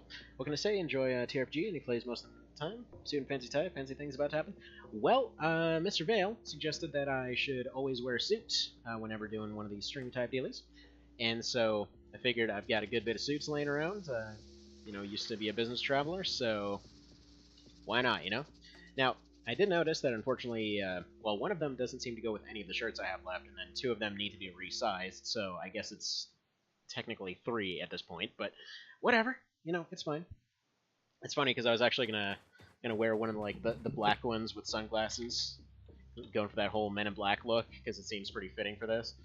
But unfortunately, yeah, that one didn't fit. And in fact, the one that I thought was a much lighter blue than it was, it turns out was actually quite close to just black and it's outright. So could go for that whole Men in Black look. Just need to find the right stuff. Also, I need to find a black tie, because apparently the one tie I had is just dark blue and it sticks out like a sore thumb. Yes, I know, this is becoming a weird fashion stream all of a sudden. And no, I'm not fashion conscious whatsoever. Just kept getting drilled on all this crap when I was younger. I had 2 parents that performed a lot, so, you know, stuff will happen. Alright, so, can you make this run? Yes. You can make this run! Oh, hi there, random telephone number that wants to sell me car insurance again. Oh wait, let's see, I don't know what you thought the one true religion of Ogre Battle was, Eastern Orthodox, Laodicean? No, it's Lizard Man. Oh man. But yeah, heaven is definitely full of Lizard Men. It's true, it's true. Although then that ties in weirdly with the whole joke that like all politicians are lizard people. Which apparently some people seriously believe. When I first heard that, I'm like, yeah, that has to be a joke, right? No. Apparently people actually believe that. Which, given some of the stuff you see, kind of understandable, but whatever. Alright, let's spread them out a little bit. I want him to come out and attack, so let's give us a little bit of space here. No smoke left. We can keep sniping at this door. If they're on the other side of it, we'll know. Let's go take a shot about here-ish. Hopefully it doesn't suppress him. Alright. Because yeah, that door doesn't take too much to actually gun down. I don't really think Kane's going to have much of a chance to reaction fire here. We'll see. Also, another thing, I should consider carrying pistols on everybody, because every time they reaction fire, they'll end up getting a chance to roll extra stats. So I might be able to get all their reflexes to some insane degree by doing that. That's one of those things that I really appreciate about the kind of like older format of XCOM. That okay, so it's funny because I absolutely hate that in like the Tactics Ogre PSP remake, but then love it in almost every other time I see it. And I know that seems weird, but it's just because here you need it to make it. In the SNES version of Tactics Ogre, you needed it to make it. Like the, over in March of the Black Queen or OB64, you needed it to make it because your characters would still die regardless of, you know, unless their stats got absolutely ridiculous. In this one, you know, again, just said it, you needed to make it. Whereas over in the PSP remake, they had so many ranked skills that you could just basically max out your damage halfway through the game. But, oh well. That's not, again, that's neither here nor there. I know I go on about that a lot. So they're deciding to chicken out here, weirdly enough. Take some steps forward, please. You can go ahead and take a step back. I forget it. Yeah, you're a rifle guy. Where's my other shotty, actually? I just have you awkwardly standing in the desert. Sorry, Sharon, I left you standing in the desert sun. Sorry about that. We'll just get some aloe on you when we get back. That's fine. It's not awkward at all to say to people. So you still have the suit, jacket, and pants my mom bought me more than decades ago. Got a few pants and button-up shirt, though. Yeah, well, I mean, everyone's got to have a suit. Like, the whole joke of a suit suddenly creates easy mode wherever it's applicable is very weirdly true. Like, okay, to explain, when I first kind of went out on my own, you know, I basically hadn't experienced much of what life has to offer at that point. My credit was completely trashed because, you know, my mother had gone and basically used the thing to buy several cars and whatever for herself. It was one of these things where I had no assets, no rental history, because I had basically just owned property before that and then had that taken away. And then, yeah, so, like, no assets, no rental history, no nothing. It, like, anytime that I went and applied for rental, it was like, what the hell are you? What shady crap have you been up to that none of this stuff exists for you? And so basically what had happened, like, finally I'm just like, okay, whatever, might as well just go fancy with it. So I break out the suit, I show up in a yellow convertible, like, drove a Mercedes at the time, which, to be fair, if you've ever seen the SLKs, those, like, little Mercedes convertibles, them suckers are cheap. They're surprisingly cheap, actually. Like, they're cheap, they're durable, and weirdly enough, people assume they're super expensive, so, like, as soon as I showed up like that, they're like, oh, well, you didn't apply online, you just showed up in person with, you know, a suit and a sports car, yeah, okay, you know, we think you're gonna pay rent. So, it was just, like, okayed on the spot. They didn't even bother to do the background check or anything. Like, okay, cool. No, works for me, I guess. But yeah, it's just a matter of it being applicable for whatever the situation is, of course. I've actually considered maybe starting up like a separate YouTube channel, just kind of explaining old business stuff to people from way back in the day, like stuff I can't really use anymore. It's a long story. But yeah, suits are always good to have. Everyone should have one. Like it's funny, the story behind all of them, like, I got my first 4 suits as part of the whole business thing. All the other ones, like, I have a tux and, like, 2 really dark suits that I got as just kind of different weddings, weirdly enough. There we go. Okay, yeah, we're just gonna keep barraging this door. If you're wondering, by the way, why I never ever friggin' use C4 for doors, it's because I don't want to lose out on the ones that are guarding it. Because usually, as soon as you bust the door down, it just basically becomes a duck hunt or a turkey shoot, and so really you're just blowing up whoever's at the door. In some cases, it's very useful. In a lot of cases, you're just kind of getting rid of potential useful captures. So that was kind of my logic behind that, because, like, the C4 will take 2 of your slots and it's relatively heavy, whereas you might as well take extra magazines. They've got other purposes besides opening up doors. So that's kind of my logic there. We'll get through it. We'll get through it. I have a feeling doors got a little bit buffed since last time, though, because this feels like more shots than it used to take. But we'll see. There we go. See, they're all nice and suppressed. Good job. I've still left the shotgun awkwardly sitting over here, but whatever. Let's go ahead and probably slow both these guys down with a shotty. So put that down, put that down. Take your shotty. Take a shot at each of them. Slow down. Slow down, sir. Thank you. Alright, now we'll have a shield to cover him. So let's put you here. They shouldn't have enough TUs to fire now, or to throw any grenades. We're going to have both shotguns run in and just deal with them next round. So 2 shields to take the damage. 1 more here to kind of convince him that we're charging in. Yeah, I'm going to take a shot at them. Let's take 1 shot. Probably was potentially risky because I might have suppressed the assault team there. Which would have been a little bit of a whoops. Alright, and then Mr. Snipey, you can do absolutely nothing. Goody. Right, and then Mr. Kane, you show up here just in case you're needed for mop-up, because if this goes wrong, well, we're gonna need some help. So, there we go. Probably should have had him go pick up that shield and pistol, but we'll hopefully be okay. So these guys should be completely stuck. Yeah, they can't even attack, so perfect. Perfect, perfect. Right. You go in, tell me how their reaction fire's doing. Doesn't look like there's any.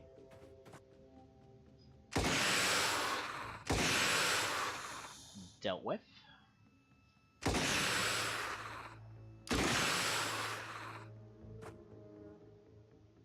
I'm gonna go risky with it here, because I expect them to be able to beat this without a problem.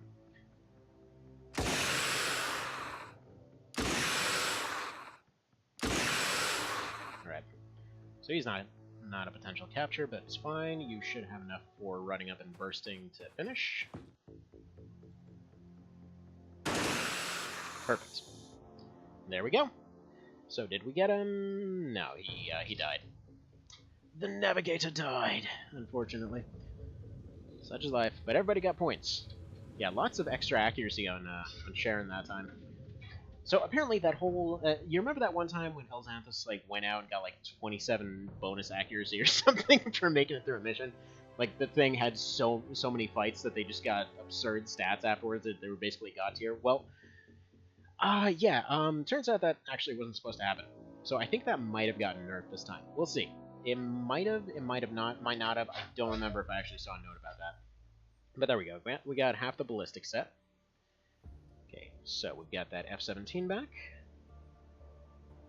Seedler's Man back is, sure, our UFO is down, but this is technically still winnable. You know what? It's possible. It's possible. Hang on, I will be right back. I gotta go do the rounds real quick. I didn't realize we've actually been at this a little bit longer than I thought. So, I'm gonna be right back. By the way, you guys all want names? And if you want names, what kind of unit do you want? Or did we ever leave that up to choice before? I don't remember.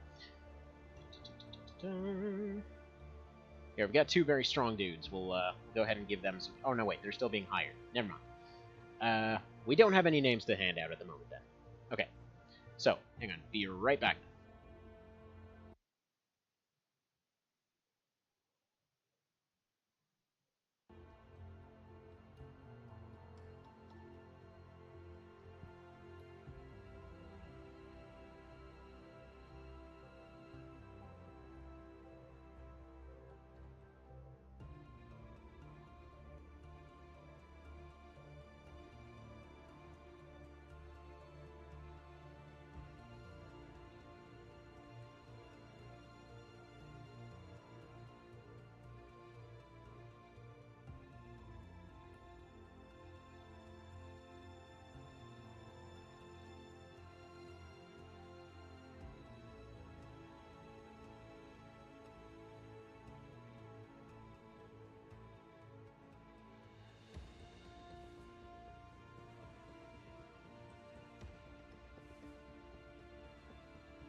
Hello. So, sorry, Evan. Didn't mean to not give you a choice. Technically, well, I mean, nobody else got a choice yet, either. Well, let's see here. First off, let's go ahead and yeah, there's Dealey back. Let's see. Did I readjust everything properly? No. No, I didn't. Gotta get it all right. Jeez. Okay. Now back to the actual, game type situation here. I guess we're doing one of those. All right. So. But yeah, sorry about that. I actually had one extra name left in the starting team, so that's kind of what it was. I was like, okay, Evan's here, gonna name it after Evan. But yeah, the other ones aren't actually here yet. Now, as far as stuff that's alarmingly hard to kill, I mean, we're actually, come to think of it.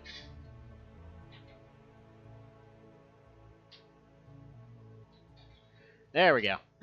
Steve the Murder Fairy. The Steve the Murder Fairy is definitely gonna have to be the dropship. I mean, I was gonna go. I was gonna go with something different. Actually, what should we call you? I mean, this was the one vision before. We could go for that again, I guess. I think the AWACS is still being fixed right now. Are we almost gonna get the second F-17 back? I almost want to say it's probably worth throwing this thing in the junkyard and building a new one. Might actually be quicker than actually waiting for this thing to come back into commission. Because yeah, we're getting a bunch of attacks over here. We're still going positive for the month. We've those two down are making up for the fact that we missed two of them. One's out here, one's out here-ish. Hi there, puppy. Feeling a bit clingy, are we? Like over here, just like shoving his head right on my knee. All right. But yeah, as far as something alarmingly hard to kill, I can name in a serious after you if you want. They technically can't die unless their base explodes, and they don't have anywhere else to go. And or they're decommissioned. Otherwise they get shot down and then they just get rebuilt. Alright, so we got crash sites, nifty. They never crash with their face down, but if you say so. Alright, scout DSB. Good, good, good. Yes, please go ahead and start making me one of that. It requires one alien scout data core. Well, fine. Fine. Jeez. Being all technical over here. I guess he didn't save it. Didn't save the core from the last one. Alright, research mission, nifty. Nifty, nifty, nifty. Can't do anything about that down there. So, do you guys want me to read out the autopsies, by the way? Like, is that something I should be doing? Like, I'm used to, like, skipping through all this stuff, but it occurs to me that most of the people watching this actually have never played Xenonauts, so it might be worth going over. But, let's see what happens. Temporary waiting around with sunglasses time until then, which are slightly bent because my 1 year, almost 1 year old got a hold of them. He was all like, yeah, these are fun, smash, smash, smash. So they're like, all wonky. Let's see. What are we doing here, chat? We reading or are we not reading? Because I'm perfectly okay with reading this. They're not too long. Anyway, let's see here. Because if so, I guess we gotta go over some stuff here. But yeah, so Cesians, let's see. Cesians humanoid alien, stands approximately 170 centimeters, 5 feet 7 inches tall. I imagine you share a surprise that they resemble humanity so closely. Statistically, we believe the likeliness of this occurring is effectively 0. Cesians are physically weaker and less hardy than humans, with bone fractures occurring at only 60% of the force required to fracture human bone. That's why you can stun them super easy. Both are likely to be the result of prolonged exposure to a low-gravity environment. Still nobody's responded, but fine, I guess we'll just read.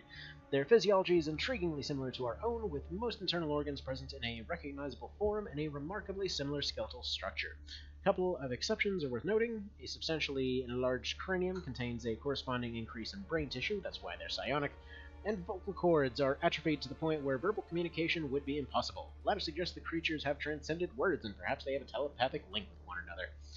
The body shows excessive signs of genetic modifications at the cellular level. Cesian tissues possess only a single sex chromosome, and more importantly, samples taken from multiple enemy combatants show that they are genetically identical. That is, they are all clones. Genitalia are present, but heavily atrophied. Well, that sucks. Asexual reproduction is obviously at work, but almost certainly facilitated some form of technology. A mental valve on the upper spine is linked to the creature's circulatory system, which may indicate an artificial method of blood filtration that replaces excretion. Ew. An undersized liver and kidney suggest it's certainly possible. If administered regularly, the blood filtration could also remove the need for consumption and digesting foodstuffs entirely. Nutrients could be fed directly into the blood serum. Has extraterrestrial technology surpassed their biology? Frankly, this corpse poses more questions than it answers. So yeah, basically real sucky clone zombies. So that's always fun. Anywho, so...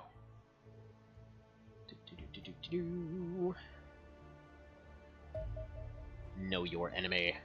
Spoonbenders, aura readers, fortune tellers, psychics. Even with the miracle of alien technology laid out in my lab, I would never ever credited psychic phenomena could exist except in the heads of the credulous and cretinous.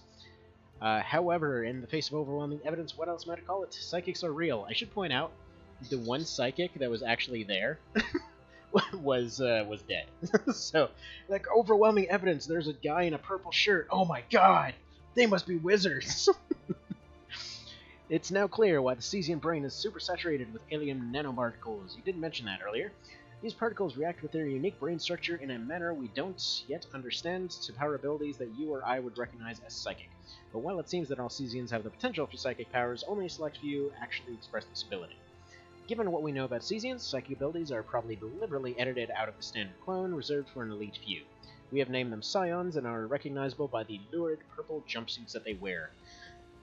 Thankfully, psychic gifts seem entirely related to various modes of telepathy. Through thorough testing of a Scion showed that it could manipulate gross emotions, such as especially the sense of fear. No idea how they tested this. A Scion will never telekinetically lift a car and throw it at one of the men. However, I suggest advising squad leaders to make any Cesian in a purple jumpsuit a priority target. Their powers are subtle, and all of them more dangerous for being so. And actually, what's interesting is that the little guides that they give you here are more useful than it seems at first. So, like, you'd think it would just be little drawings here, but what they're saying, like, right with this little drawing here, is, yeah, if you drop your gun on the ground, like, if you see a character that's about to panic, just drop their gun on the ground so that they don't go friendly firing or do anything stupid with it. So yeah, you can just basically put it in their pocket, put it on the ground, whatever. And yeah, like in each of these, they go over what kind of stuff they'll carry. So like these guys carry pistols and they're psionic and all that kind of thing. And yeah, they come with shields because they're Cesians. Except I don't think they updated this for shields. But they all have those little personal shields, which presumably they keep in this little pocket pack thing. Anyway, those weren't a vanilla thing, by the way. The shields are new because Cesians were kind of well, really squishy, so that now they're basically invincible for a lot of damage from the front. But if you get around to their side and everything, that's why I keep running around to the back of them for shotguns and things like that. Because yeah, if you do burst fires, they will it's usually 100% that the first shot will hit, 50 on the second, and then usually about the third one they'll have turned around and put their shield up to block it. Whereas with shotguns, it fires everything at once, so that's kind of their big thing there.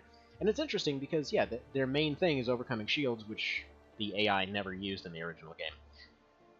Alright, so our income went down a little bit since those last few around, but we should be able to have our planes back up and running pretty soon here. What are we looking at here? Another 2 days?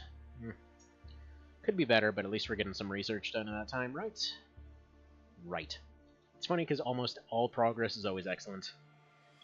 As Sharon put it, why would they report it as anything else? Progress is always excellent. They don't not do their jobs. Let's see, undersized liver, aka lightweights in the game of drink. Exactly. See, we needed to challenge them to a drinking game. What are we doing with this war thing? It's dumb. Hell, just give them a cup of coffee and they'll probably be stuck in the toilet forever. Alright. Civilian autopsy, aka the lizard men, aka they look like hunters with armor. So, a civilian is a reptilian alien standing roughly 195 centimeters, 6 inches 5 inches tall, and weighing nearly 200 kilograms. The incredibly dense skeleton of this creature is tough. Scaled hide together accounts for 40% of this, the remainder being largely muscle and teeth. Actually, you know what? Now to think of it, they're weirdly lightweight. Or no, wait, that's kilograms. That's kilograms, not pounds. Ignore me. I'm done. Oh. Hang on. Something's going on.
Alrighty, we were having a little bit of trouble sharing a toy. It happens. It happens. Alright, so back to reading then. So what do we got in terms of words? Let's see, the remainder largely being muscle and teeth. Whatever environment the civilians involved in must have been a hostile one. Their physiology is hardy to the point where I struggle to think of a creature capable of killing one. I mean, an elephant will probably do a good job. Also, probably a hippo. Man, hippos versus lizardmen. That needs to be a movie somebody makes. So, with up to an inch of scaled hiding places, these creatures have some inherent protection against ballistic weapons and semi-resistant to flames, which makes it rather more difficult to dispose of. Interestingly enough, flamethrowers still do a pretty good job against them. I guess they just kind of cook like a steak. However, highly energized heat seems quite effective in penetrating it, aka lasers. Once we had abandoned our bone saws for an angle grinder, we revealed the creature's internal organs. Let's see. These were much to be expected, the only major anomaly being the presence of 2 hearts inside the torso. Presumably, one alone could not pump sufficient blood around the beast body to sustain it. Analysis of civilian blood also has some interesting results. Almost 10% of blood volume is comprised of a mixture of powerful coagulants and unspecialized stem cells, aka regen abilities. We do not yet fully understand the implications of this. Yes, you do, because they regen. But it's quite possible that live civilians are able to rapidly clot wounds and possibly even regenerate damage sustained in combat. So, yes, they regen. There are also indications that there is a resistance to chemicals. Near an immunity to them, I believe. Some consolation. Despite the above, civilians are not perfect soldiers. Much like the brutes down in our engineering department, their physique belies an undersized brain. A civilian probably has as much understanding of squad tactics as it does the finer points of Shakespeare. They also have weak thermal eyesight, giving them slower reflexes and poor accuracy. They will prefer to fight at short ranges where these characteristics are less hindrance, so it'd be wise to ensure the opposite occurs. Now, a couple notes on this, because yes, in the original they were weak to lasers. That weak eyesight thing is bullcrap, because they've always had increased eyesight during the night, and they've had normal eyesight during the day. What that's supposed to mean is apparently they're extra affected by smoke and somewhat panic against fire. I don't know. Anyway, it's a weird one. Oh, hi there, Mr. Bob. Been a hot minute. Let's see, rapid clotting is overrated. Yeah, I mean, they'd mostly just be chipping off little bits and pieces all over the place. But supposedly they can... Hang on, where was it? Where was it? They said some other thing that was supposed to help with the regen thing. Hang on, let's see. Stem cells. There we go. They like stem cell it up real good. Also, they probably just couldn't really think of another way to explain it. But, whatever. That's fine. So how's it going, Mr. Bob? Been a hot minute, like I said. So yeah, so far we've had 2 victories here. It's a 2 out of 2. Right, there's that light scout. Go to the DSB. We can't make one of these either. That's a real shame. Because unfortunately, yes, your first one that's downed of any UFO type basically gets taken away for research. Alright, alien biology. Tissue analysis. There remains different extraterrestrial species has allowed us to compare them with one another in an attempt to find characteristics common to them all. Though we have no definite answers, there are hints as to the origins of the aliens. Oh, by the way, a quick thing. Many of these are vanilla, like this one's vanilla, but the reason that I want to read through all of these is because the updated Xenopedia is actually... is a part of the mod now, so I want to see what kind of stuff has changed. So I forget the guy's name. I'm sorry for forgetting your name. I know I keep shaking the camera like a doofus, but whatever. Let's see, how is everyone today? Just got all the crafting books from the Wildwood. Time to craft some dope spears.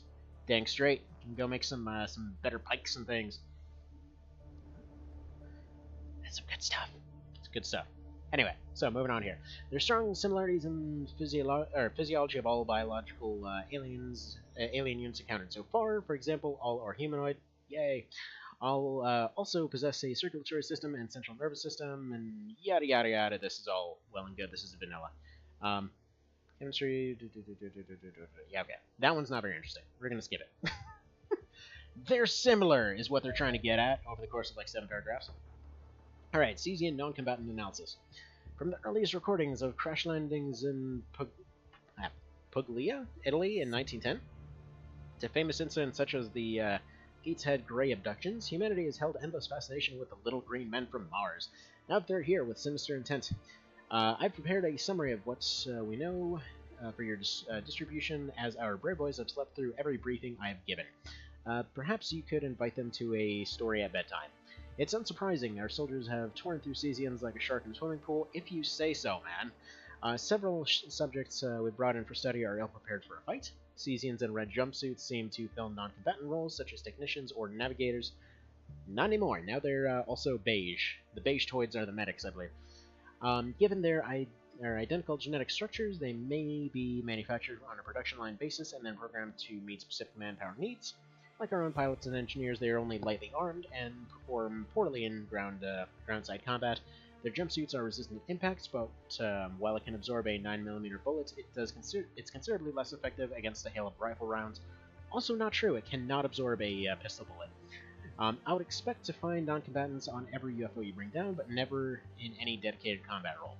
It should be noted that Cesians seem to be using handheld shields, which make them considerably harder to kill in a frontal assault than when flanked. Okay, good. They did update that. So they did update these a little bit here. But yeah, I think the thing about the bullet was vanilla, but I think in both versions they still will take damage from a 9mm. But either way, hey, how's it going there, Thunder? Going all right, I think. All right, let's see. Welcome to the Forge, the only place which is hotter than hell, and we're only one step away from it. Well, aren't we edgy? Here, we are capable of disassembling and assembling everything you could ever dream of. New weaponry, aircraft, vehicles, alien weapons, alien armor, whole UFOs, you name it. If you get a new alien weapon, you can disassemble them into parts and actually make use of the weapons for our own. Same goes for UFOs you get a hold of. We can disassemble them into parts that we need for improving our own aircraft units. I know, I'm kind of paraphrasing some of this. Resource extraction can also be used in order to obtain some useful resources from aliens, both living and dead, and the various automatons you may encounter, but we haven't yet. How did you know about them? Note that various DSP protocols are essential for our progress. It's very few items that we can make without access to alien resources, so we really need to bring those back and process them, so that the resources are available when we need them. While only partially tied to the Forge, we should also mention the capturing live alien specimen for interrogation and vivisection. Interrogation will provide us with information about alien technology necessary to advance these studies, while vivisection will provide two benefits. The first is that each captive cast studies will provide us with a small improvement in our combat effectiveness against that race, and the second one is that it will allow us to extract resources from that cast's armor. Autopsy of dead specimens will provide us with extraction protocols for extracting resources from damaged armor, although the damage will cause less resources to be gained from the armor than from that from live captives. In the case of animals, only live captives can provide useful resources. Finally, the process of devising disassembly protocols is destructive. The sample studied will be subjected to attempts to improve the protocol until the parts break, so the sample used for protocol development will not yield any resources, only the means to extract resources from further samples. So yeah, I don't think they had that line in there last time, but yeah, they explain it now. Okay, alright. There's a lot of researches in this one, by the way. So hopefully we won't be spending half the time reading. It was 2 seconds! As can be expected, the Cesian guards looks much the same as the other Cesians do. No exotic finds of either genetic or manufactured nature were made beyond what we found on any other Cesians. However, an examination of the tattered remains of their blue jumpsuits have allowed us to devise means to extract light fibers from them. Each dead Cesian should provide us with enough jumpsuit material to provide 1 light fiber. The bodies themselves are of no use, but are cremated. For the time being, we don't have any actual use for light fibers, but there is a sufficiently high probability that we'll have to incorporate them into future armor designs to start collecting them. Or something like that, yes. So yeah, that stuff is pretty nifty, so we'll go ahead and get 3 of them made. Because yeah, light fibers are... I believe we actually need those for the first tank as well. Alright, so just woke up.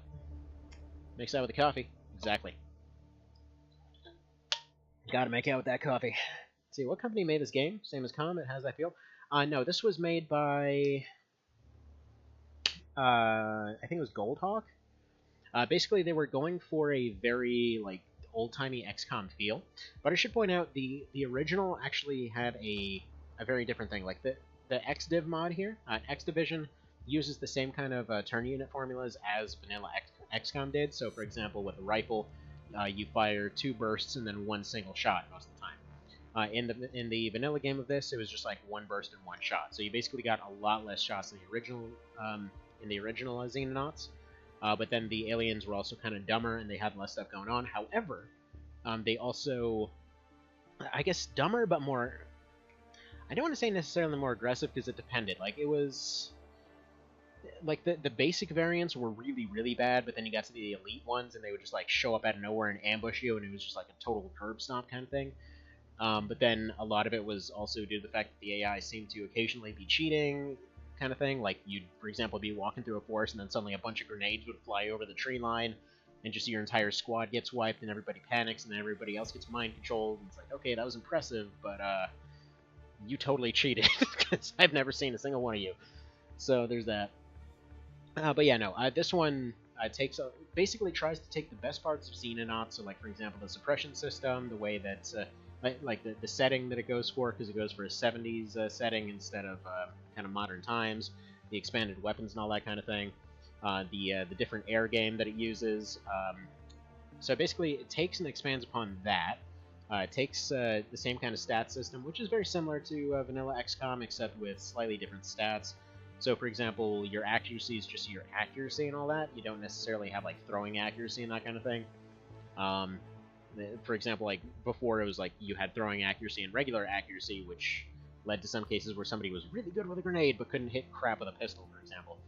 But yeah, all the different classes of weapons are supposed to do different things. In X Division, they actually do different things.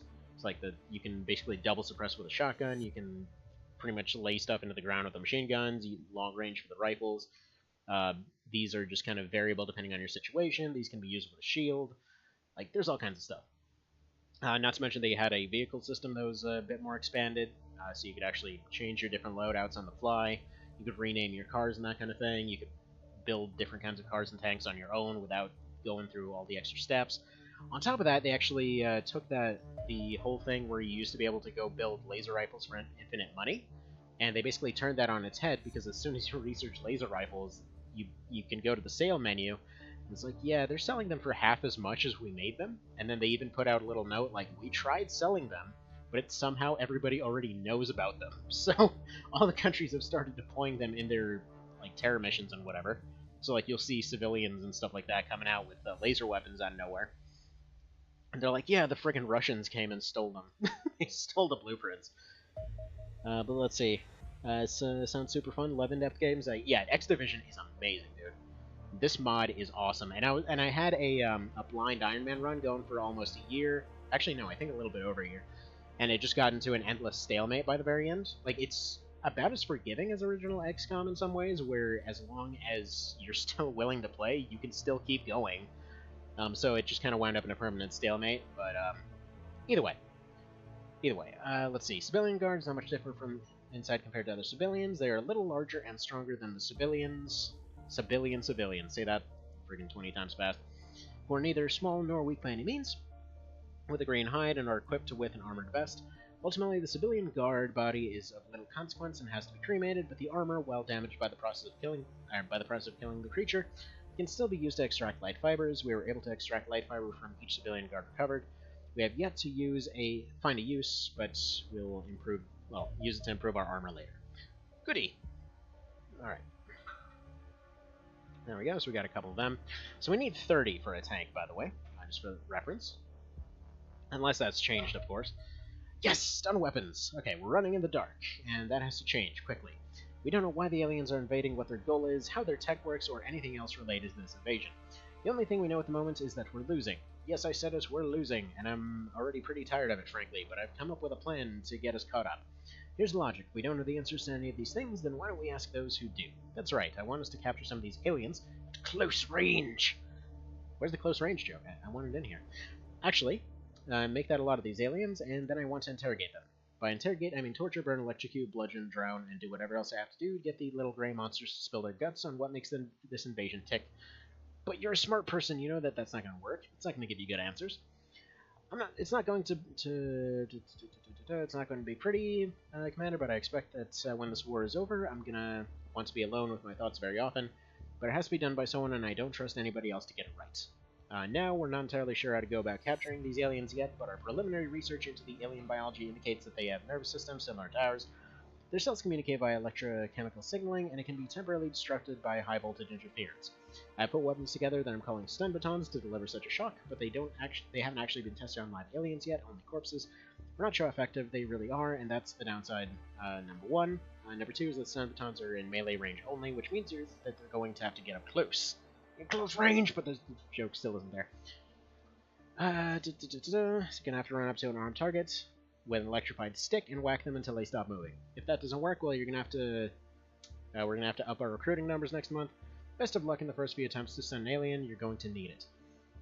Now, I don't know if that's been updated, because, yeah, previously, this thing literally would just, like, one or two shot almost anything up until endgame type creatures. Actually, stun batons were pretty OP in the base game. Like, everything that wasn't an Andron would usually just, like, go down almost immediately to a stun baton. So they kind of underestimated that, like, especially the fact that they took almost no turn units to actually use.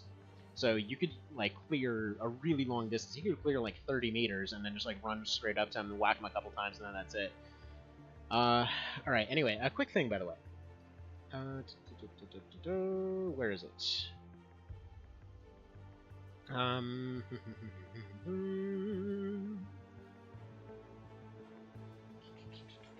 Alien invasion. Okay, so I wanted to check this real quick. See, we have conclusively identified over 3,000 separate UFOs in orbit around the planet, with several times that amount in additional probable signals. The fleet is comprised of craft of various sizes. The UFOs already sighted entering our atmosphere represent the smallest orbital signatures detected, while the largest signals appear to be enormous warships with dimensions rivaling that of modern aircraft carriers. A glimmer of hope remains. The aircraft seem poorly suited to atmospheric flight. Our interceptors may enjoy some early success against the superior extraterrestrial vessels simply due to better adaptation to the combat environment. This may also explain the appearance of only relatively small craft in the skies above our planet. Our scientists theorize that the aliens will have to modify their craft to enter our atmosphere. So yeah, this was that's vanilla there, but I really like that explanation as far as how this goes, because they're not like showing up over time. They're all there. Like, they're all just sitting there, but they can't really get close because they're having trouble adapting things. It's a nice little explanation. But, anywho... Okay, we got our new scientists. Love how we haven't even finished building our first couple things here. So, let's see here. I'm gonna want you to start working on this flamer rifle, because I want those flamethrowers ASAP. Now, next, I also want everybody to be carrying a stun baton. If at all possible. Like if we get rid of, let's say, one of your smokes, can you carry it? Is it light enough for you to carry? Yes, but I want it on your belt. So, however many I can have carrying one on their belt is what I want. Alright, this guy's gonna have one less smoke, and he's gonna have one more magazine, actually. Because I want him to be doing a little bit more. So that's fine. You can carry this on your belt.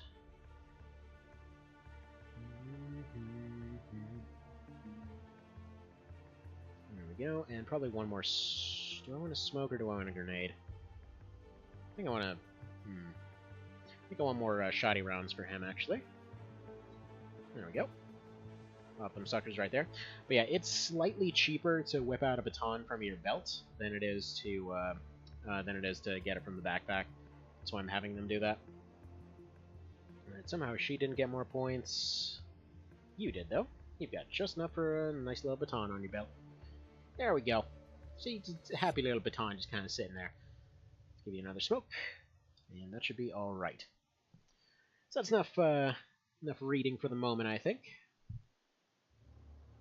Gonna take another, probably gonna go double check on everybody's snacks and everything after this next bit of reading.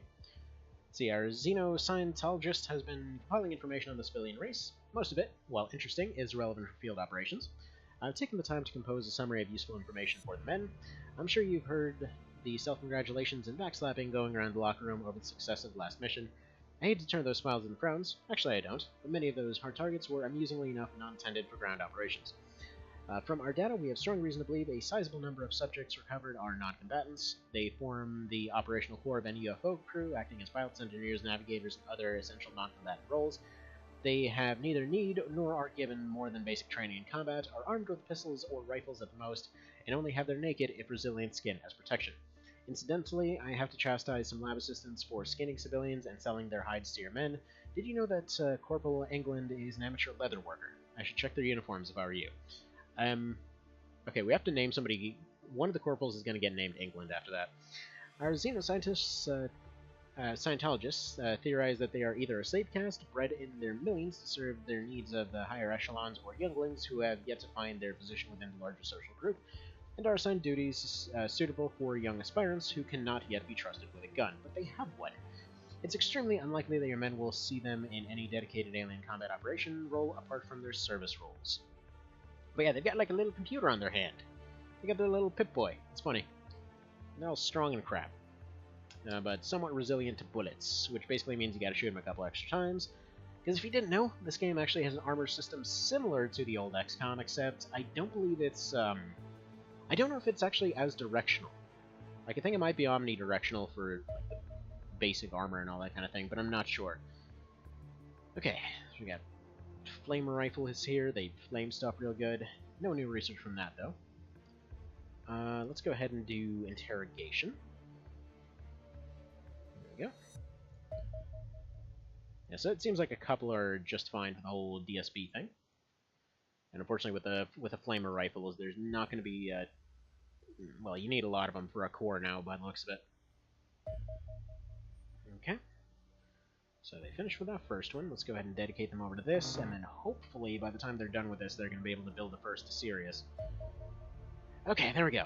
Alloys. So, founded on a variety of exotic materials, every one of which possesses remarkable properties. We have identified materials with tensile strength and heat resistance in order of magnitude greater than anything previously known, as well as more exotic properties such as room temperature superconductivity. Although, okay, almost all of them are ultra-advanced ceramics with a chemical structure as alien as the extraterrestrials themselves, though we have yet to encounter any unknown fundamental element in these materials. We have little idea how they generate such extraordinary powers, or how they can be manufactured. It is the difference between coal and diamond, fundamentally the same stuff, but radically different in practice. Given their exceptional heat resistance, the most obvious military application of these alloys would be in personal armor. Unfortunately, they are so effective at dissipating heat that nothing in our lab can generate enough to melt them, making fabrication of a plate of armor or anything else a little more than a pipe dream. Though still effectively useless, we are harvesting these alloys from our recovered artifacts where possible. Aliens must have the means to shape these materials, so further study of their technology may allow us to do the same. Okay, and here's another one of the new ones. So we're back with our boots in the dirt again. Our latest field reports say that half of the regular damage has the same impact on the alien's neural system as well as on our soldiers too. Close-range weapons like shotguns, which have additional stun damage features, should be able to almost fully stun a target, although I would say it dies before that, so a stun weapon of choice would still be necessary for the last part. Our melee weapons will still be a special treat, because a trained soldier will almost always be able to bypass or break through the armor, but against the hardest of targets. Also note that melee attacks are able to work around shields, thus ignoring their effects, and this is valid regardless of whether the attacker is a soldier or an alien unit. Okay, so at least they mentioned that one. It should be noted that weapons specializing in massive amounts of low or no penetration damage, such as shotguns and SMGs, which currently aren't used by the military forces, use expanding ammunition that allows a slow shock effect when causing injury. SMGs are good now! Nice! The sheer number of injuries, even when fairly superficial, causes the brain to have to recover from the sensory overload, which results in loss of TUs for the following turn.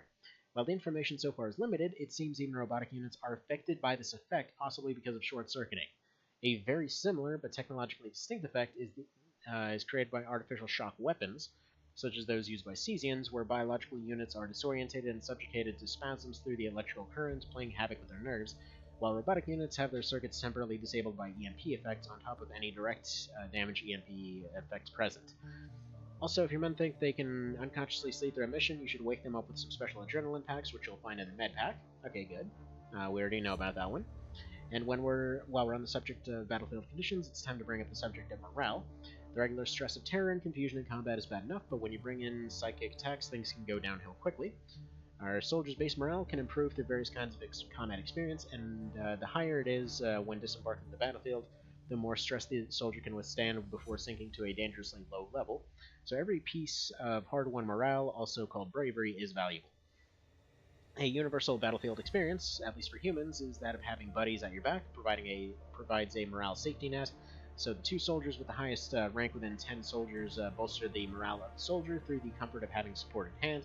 And the more experienced the support is, the more comfort is provided. Okay, so good. So that's basically saying don't do the old XCOM thing of like leaving them in the dropship, basically. Knowing that you're led by a capable leader provides comfort that results in improved starting morale at the start of the battle.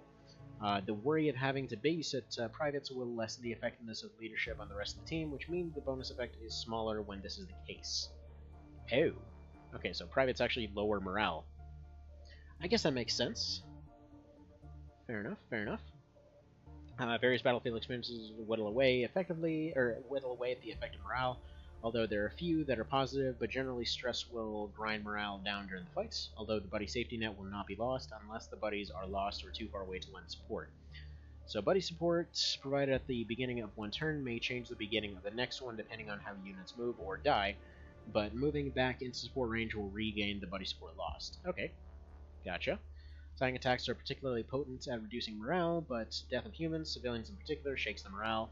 It's bad enough when deaths are caused by aliens, but friendly fire deaths take an additional toll on the team in general, and the soldiers causing it in particular. Eliminating enemy units will help morale, but it's even better if it's done by the team, with the highest boost going to the soldier eliminating the enemy. A soldier with low morale may freeze in fear or flee outright, and rarely when morale is extremely low, berserk, firing at random, live or inanimate friend or foe target. There have been rumors of the aliens being able to induce berserking into soldiers, but as far as we've been able to determine, these rumors are incorrect. Recovering from morale failure results in recovery of some lost morale. So basically that whole berserk thing, it used to be a lot more present in the original game. In the mod, ooh, good, there we go. Interestingly enough, we got Foxtrots and Jackal first this time. Weird. Okay. Well, let's get the Foxtrots going. Better to have those. At least they're faster. What the hell's the Assyrius for, then? Maybe it's Selenium? I don't know. Let's see. How many can we cancel before this? Okay, we can put 5 on that. That's fine. That's fine. Let's see, private's lower morale, is that because they have no experience? Yeah, I guess they're just stressed out about watching over the rookies, which makes sense. I think it's only a little bit though, because I've never actually noticed it. But again, this is a newer version. Man, we are never getting that one plane back. It's another day until we get that plane back. So it's just like this one, presumably Will Smith here in this one airplane, just like fighting off all the UFOs now. It almost feels like I should launch the AWACS out just to use its double guns and try to finish stuff off. Alright, well, they can outspeed the Scout. I know that.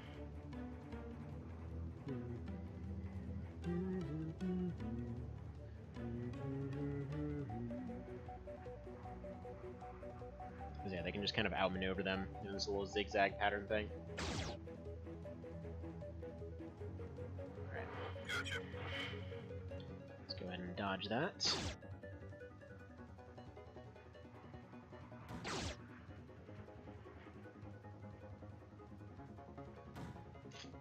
Alright, I am screwing up these dodges something fierce.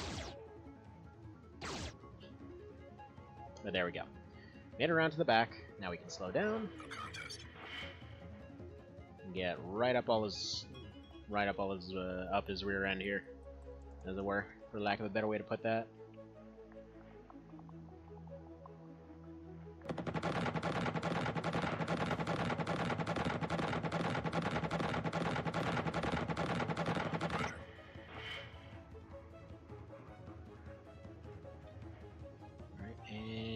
Left turn? Oh, wait, crap, no, it's supposed to be right turn. What the hell am I doing? That was, wow, that was all my bad. He was supposed to go right into his side. That would have been shot down, no problem. That was entirely my bad. Okay, it's time to buy a new plane. That one, yeah, whatever, you're getting decommissioned. You're not going to be back for like a billion years, so let's just get a new one. It's 30k. They'll be back here at some point. Nothing we can do about that one. Ooh, they landed. Okay. So let's see. This team should already be good. Let's see here. Yeah, everybody's in good shape. Let's make sure that they've got all their equipment. That they do. Alright, yeah, we're good to go.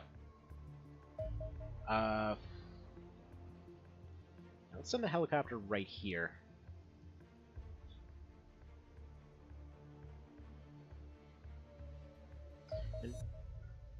In fact, you know what? Go to this one down here.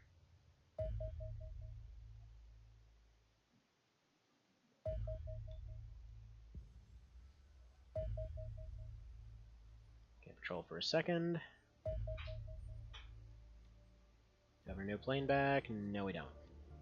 Oh, no. It needs to attack now. It doesn't matter if it's dark out. If it gets attacked, like if it gets attacked by that little flying triangle right there, they're just dead. Interestingly enough, whenever they're actually coming back, they don't seem to be affected by fighters. Not sure why that is, but or at least it was that way in the older version.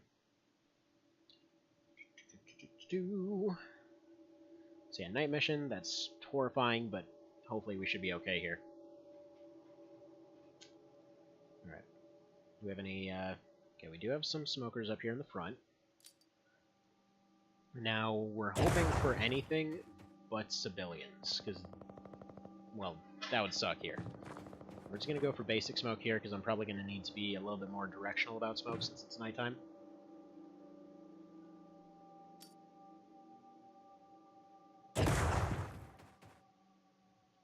Okay, we got some dudes over there.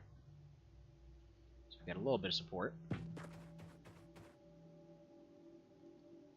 Let's go ahead and throw that out there. These little flares, something that I wasn't actually aware of is apparently they actually increase your accuracy for wherever you're aiming with them. Like if you chuck a flare next to an enemy, you can see them better, which makes sense.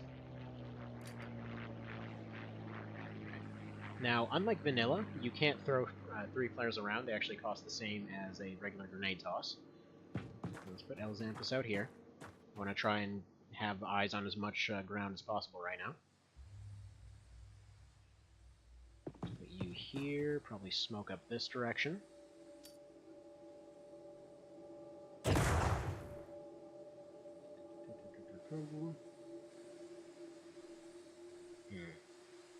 Yeah, I'm expecting from this angle and kind of expecting from this angle. This one less so, because, you know, we have this in the way, so they'd have to come down the middle, they'd get close range, we should be all good there. Although it probably wouldn't hurt to block off that direction now that I think about it.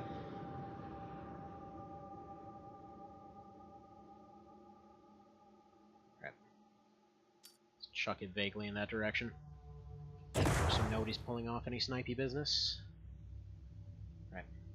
See what happens.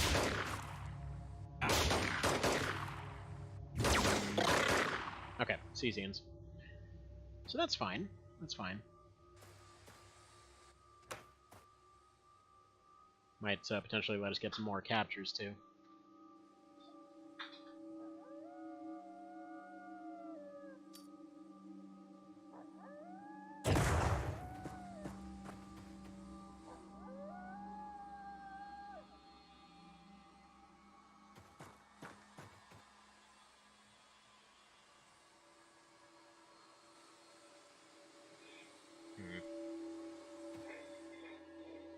Right, I hope they're safe. Oh, hi, buddy. You seem like you're in need of a stun grenade. Okay, he's suppressed. Do we have anyone with a baton? Right. He's got a pistol and a baton, but he's a basic one. Ooh, what are you? Okay, there's a gray one over here. I'm gonna want to deal with him. Alright. Alright, you turn this way. Meanwhile, you go over here. Hopefully there's nothing here. only had somebody else with a pistol, I could turn him, but oh well. Hopefully they're fine. Alright. I'm going to need you here to go throw some smoke right about here-ish to protect us from that side. I mean, it's just a little shuttle, so we should be pretty much outnumbering them in any possible capacity. I really like these early small maps. They're nice, they're quick, they're generally not very depressing. All the depression's saved for later. So green witch, throw that out there. Okay. That should be safe. Nice. Nice! Ooh. Okay. Poor guy. Poor guy. Oh, man. He's just going Rambo on these dudes. Jeez. Complimenting yourself there, Evan. Give yourself a pat on the back. That was the best toss ever. You basically won the game for everybody. Campaign over. Evan threw too good. Basically won everything. There's no longer anything for anyone else to do. Alright, let's throw one out here. Just make sure we're not dealing with anything behind the building. And let's have you go here. You're seeing somebody. Alright, what's the range on this? 30. You'd have to get relatively close to use it. It's kind of risky because okay, that's one of our guys over there. That's fine.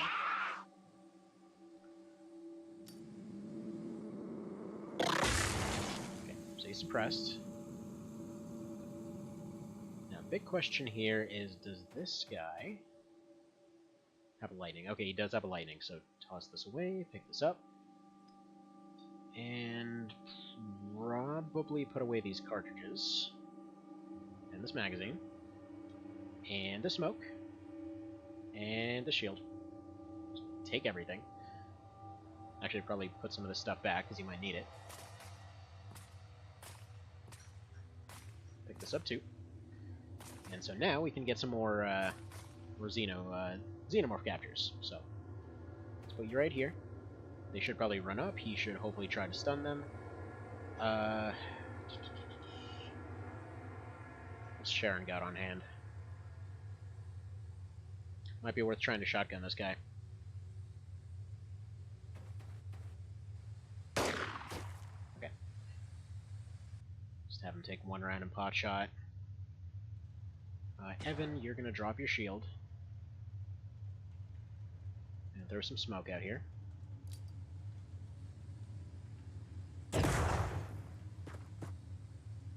And then he's going to crouch because I expect him to need to do a little bit of sniping next round.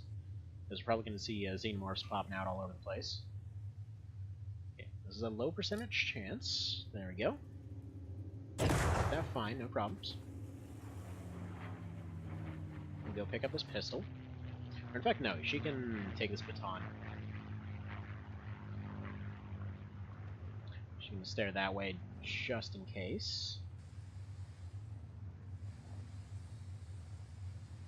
Should have moved him first. That's just a mistake. Hi! How's your day going? Who stunned this guy by chance? A little bit of suppression on him. Please. Okay, good. So, we'll just deal with him next round. Yeah, probably put you right here.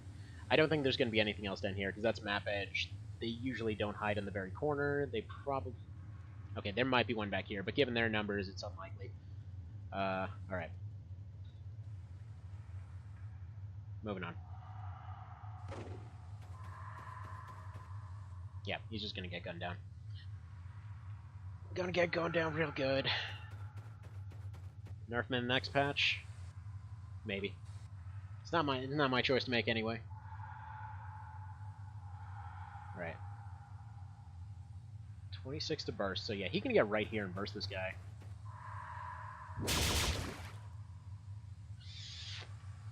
That sucks. Okay, can you smack him? No, you can't.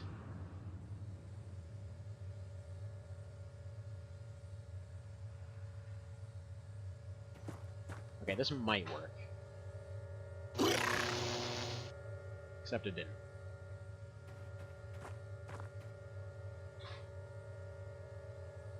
But thankfully he's still suppressed. I'm gonna throw another one on there for good measure.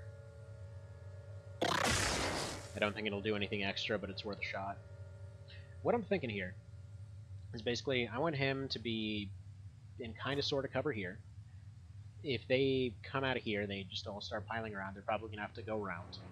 I haven't heard the scream yet, so there may not even be any xenomorphs in this one, but it's, you know, it's worth knowing. I want to capture this guy, though. So, we'll see. Alright, play around here. Make sure that this area is safe. That's map edge, so this area... Depends. Kane can let us know what's going on there. Let propane tank explode? Maybe. I'm not sure if it does.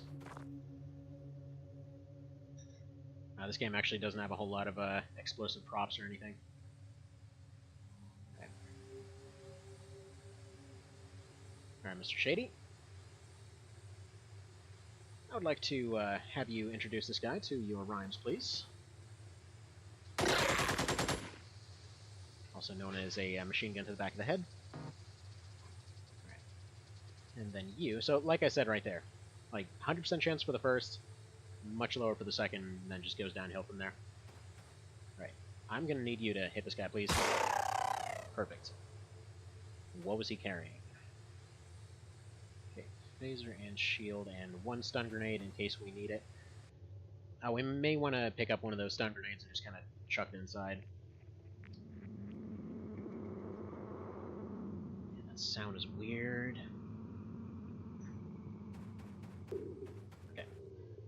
Xanthus go here. The stun batons are actually really effective against xenomorphs if they do pop out.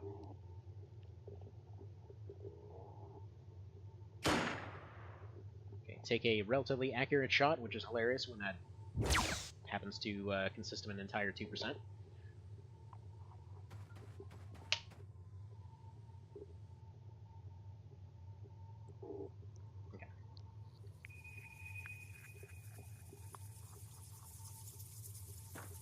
Introduce him to lightning. Perfect.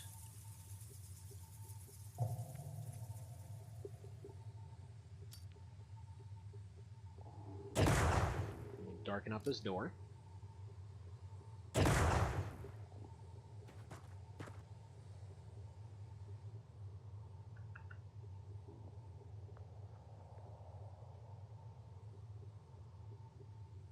I kind of wish that there was an option to, like, just kind of plop the shield down in front of them. Just, like, put it down as an obstacle or something. I mean, I guess that's basically what this is. Alright, can you reload? No. Alright, you just crouch then. It's not even remotely safe for him, but it's fine. Alright, Dagar can go back here. You can pick up that stun grenade, and yeah, we're going to try to make use of it. It's probably a terrible idea, because this almost always backfires. But let's put that down, let's pick this up, or actually even just leave it. Here, you put that in your hand. But if this goes off, then we get a hell of a lot of captures, so that'd be handy.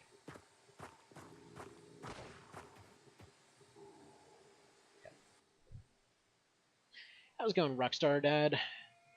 So far, so good. This is our third one now. So far, no casualties. I mean, definitely going a lot safer than last campaign. That's for sure. Alright. Let's get Mr. Shady over here to go chuck that stun in. Get Xanthus around to the other side. He's just here waiting to... Actually, no, I don't want him here reaction firing. You face the completely opposite direction. Or, better yet, just pocket that rifle. For the time being, so he's not wasting its 2 shots. Alright, there we go. This looks like a pretty safe breach to me. And we got one xenomorph in there. Perfect. And we got a second lightning rifle right there, so we can have one of the shielders run up and grab it.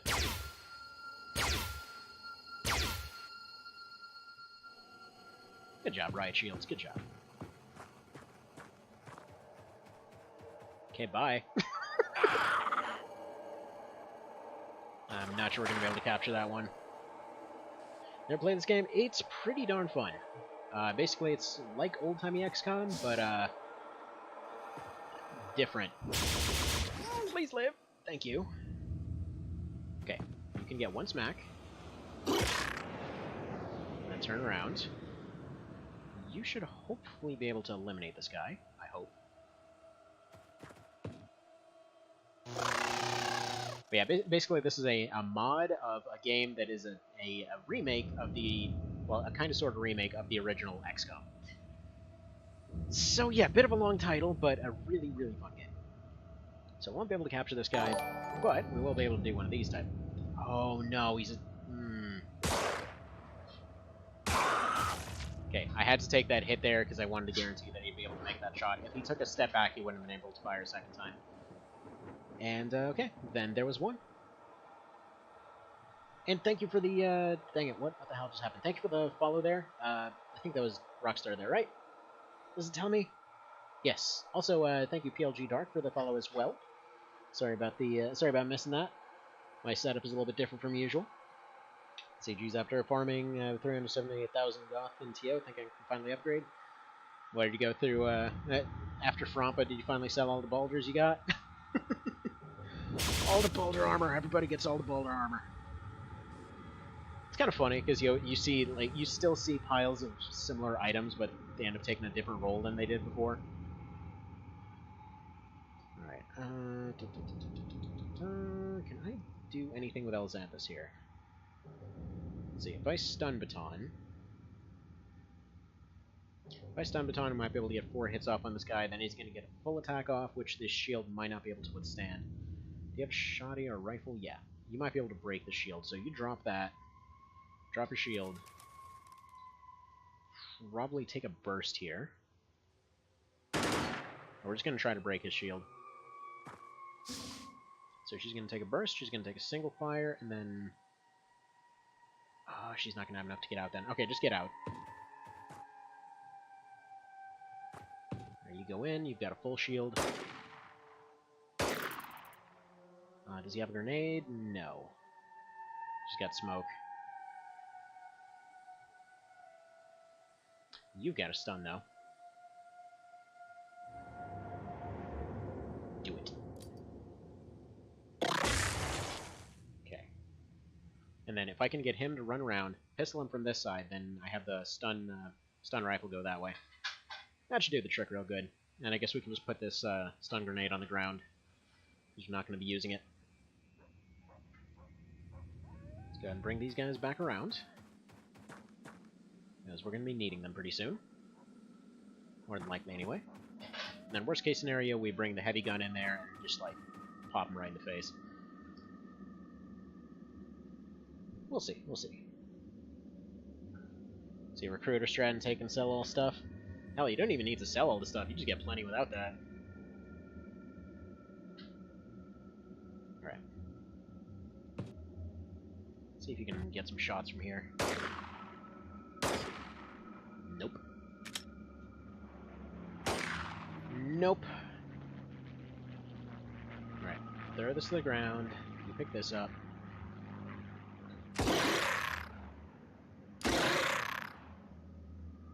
That's not bad. Like it's doing a good job of scaring him anyway. Alright, Kane, do you have a shotty? No, you got a rifle. Okay, this guy is basically slowed to the point where he shouldn't be able to function. Just pop a quick burst in him.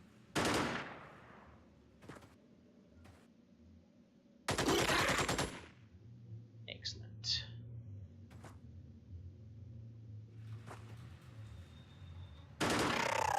Excellent. And there we go. We got some promotions out of that. We got stats all around, except for Evan. Congratulations, Evan. You threw so good, you didn't get any stats. Couldn't even handle it, apparently. Other than that, we didn't really get any... Oh, yeah, we captured the technician. We captured a weapon sergeant. Wait, why are we getting money instead of... We should be able to research him. Oh, wait a minute. Okay, you go here. See if we can still catch this one. By some miracle... Holy crap, we actually got it? Nice. Got the double landing, although we're kind of running out of time here. So I'm going to take a quick step away here as soon as this loads. Let's see, I'm going to take a quick step away to go check on some stuff, and then we'll be right back, and hopefully this last one will be quick.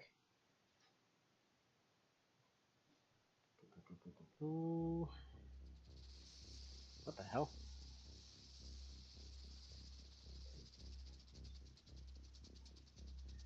Yeah, Leo, so if you happen to be watching this, yeah, I just saw that in the video you sent me. Anyway, be right back real quick. It'll be like 30 seconds, give or take. It's probably going to be longer than 30 seconds. See how my guys are 25 and have level 30 gear waiting in the bag? Well, you should be pretty much good to go then. But yeah, no, we've been having a... Actually, come to think of it, are you part of the community run? I don't think so. Over on the SRPG Reddit or Discord, we've been doing this community run of One Vision, and we're basically right at the Hanging Gardens, just getting to level 20. Anyway, be right back.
Alright, I'm back. See, that didn't take too long. It wasn't too bad at all.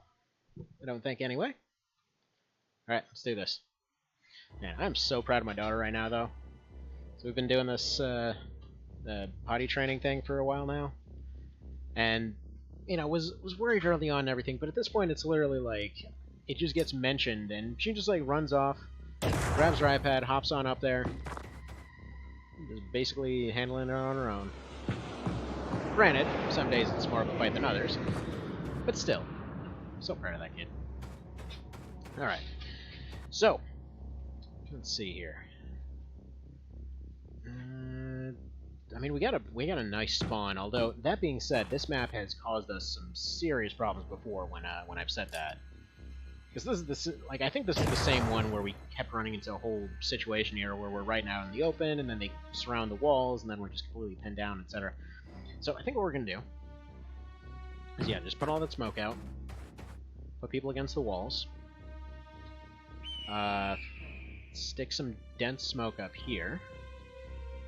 Oh, crap. Unfortunately, everyone got their extra stats, but they aren't going to get their extra smokes as a result. Because we never got a chance to stop by at home and pick up more grenades. It's a weird problem to have. Like, Mom, I need to stop by at home. I forgot my smoke grenades. I need to pick up some more of them for a school project. Which is weirdly... Actually, now that I think about it, that's messed up. Because what happened yesterday. We'll ignore that. Alright. So you go here, and that should give us a nice little smoke screen for now. Can't think of anything they're going to be able to pull off. Because, yeah, we've only got one entrance that they can potentially do anything from.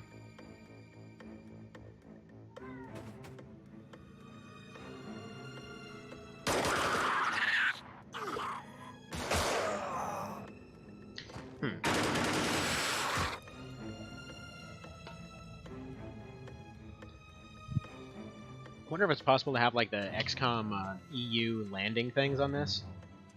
Like, potentially, if you took the soundtrack, right?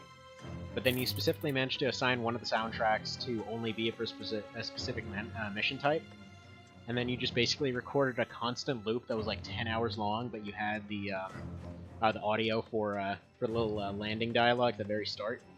Could potentially work. Alright. What are your odds of stunning this guy? No, that's actually not too bad. It's worth going for it. Alright, whatever. He's facing the other direction. So let's not be too aggressive here.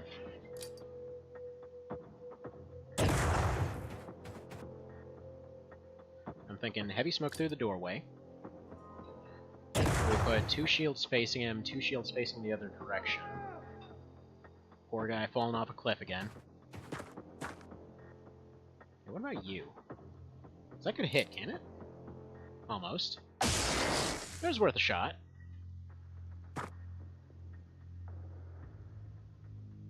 Like, if I can get anyone to chuck a stun on top of him, I will. There we go. Perfect. Because even though they usually resist them, it's at least worth a shot. You tell me if we're dealing with anything down that way. Looks mostly clear. We're probably going to see a lot of swarming around, but they will be fighting the locals for the first couple turns. So we might be able to pull some stuff off here. Let's run you over to here. This is just asking for a grenade right now. So that's why I'm not taking any shots, because he's just going to turn around and do that. Let's see, never done one. How does a community run work? Basically, we just pass a save file around. One person does a few battles, the next person does it. Okay, he's getting wrecked real good. Okay, Reapers are here, but those are the stun variety. I think we can take one. I think we can take one alive. Can we take them alive? I don't even remember. But I guess there's one way to find out. See, you've got a stun baton. Do you have a stun baton? You don't have a stun baton, but you do have a rifle. So tell you what, we're gonna work on that first. So you come here, and give him the old bursty burst. Excellent. Good job. Now you are gonna drop your pistol and give him a nice little whack, which you can apparently do through a wall. How about that? Okay. That's good to know. They not only avoid shields, they avoid physics entirely. Okay then. How would you like to also avoid physics entirely?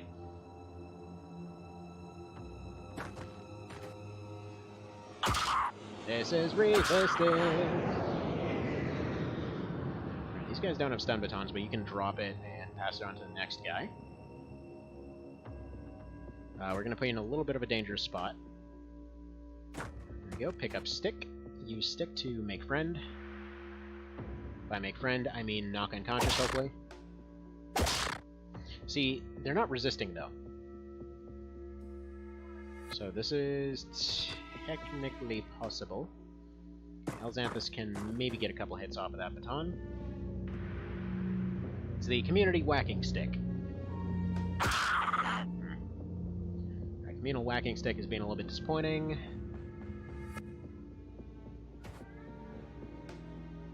Alright, come on, Dagar. You can be the community stick whacker that everybody needs.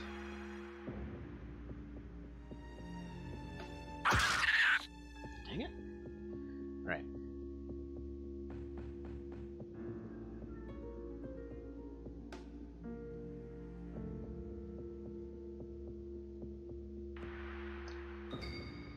Well, we need that thing gone, ideally.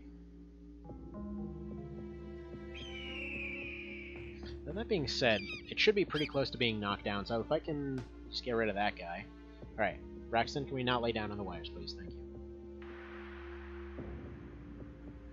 Okay.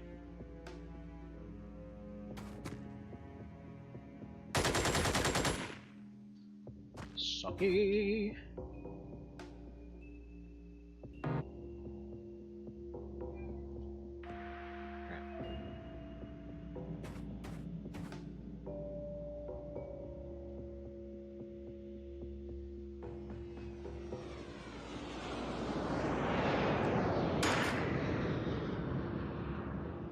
not good. Alright.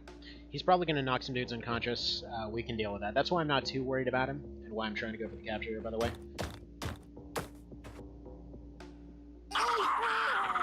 No, Green Witch! Alright. We can still do it.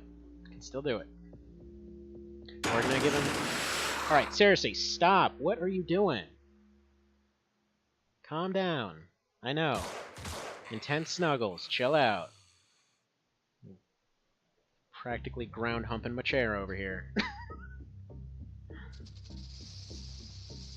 Okay. So Green Witch is in a little bit of trouble. But we can fix that. I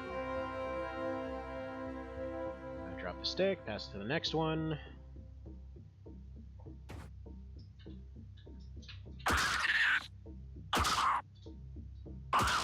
There we go, finally. Alright, Evan, how would you like to be a doctor today? Go ahead and play doctor with Green Witch. You guys just do your thing.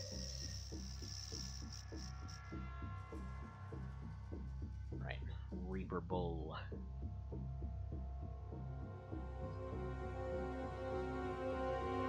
Surprisingly less bold than somebody would have expected.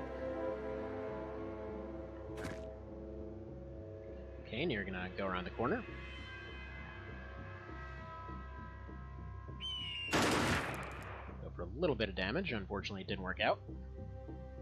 And this is probably why he redid some of the formulas, so that you can't do some of these tricks, where you just like run around and take a burst and run back. Because basically the vanilla rules on this were a lot more, shall we say, unpleasant. Where you basically could take one small action and that was kind of about it. Alright, put your wacky stick away.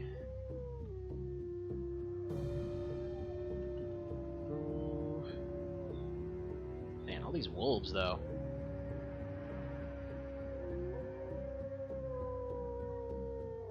Very, very wolf/coyote heavy plays. Alright, you take your stick back. Probably going to need to be using it before long. Now, Mr. Krieger can run around here. So that leaves everybody relatively safe. Green Witch is going to be back next round. Okay. Let's see what happens.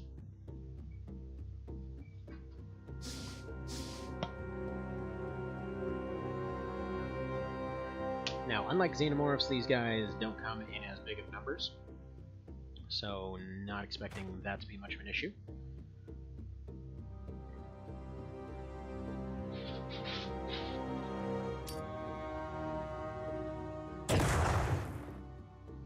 Let's make a safety bubble.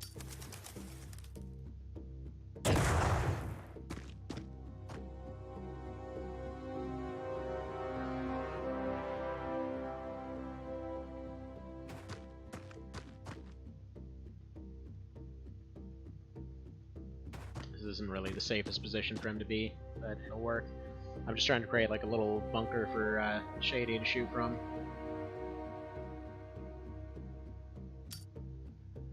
That's no good. Nobody bleeding? Nobody bleeding. I remember reading in one of the patch notes that it's actually far less likely to be put into bleed status from smoke grenades now. Which probably was just due to the fact that that was really annoying. Because, you know, they would just whip a smoke grenade and like, oh no, I got a boo-boo from a smoke grenade and died. Which, yeah, I mean, those things apparently burn like hell if they actually hit you. But I'm pretty sure somebody isn't going to be, like, outright murdered from being touched by one of those things. Right, Evan... I don't think I have anyone... Okay, Elxanthus can actually run up and shield you.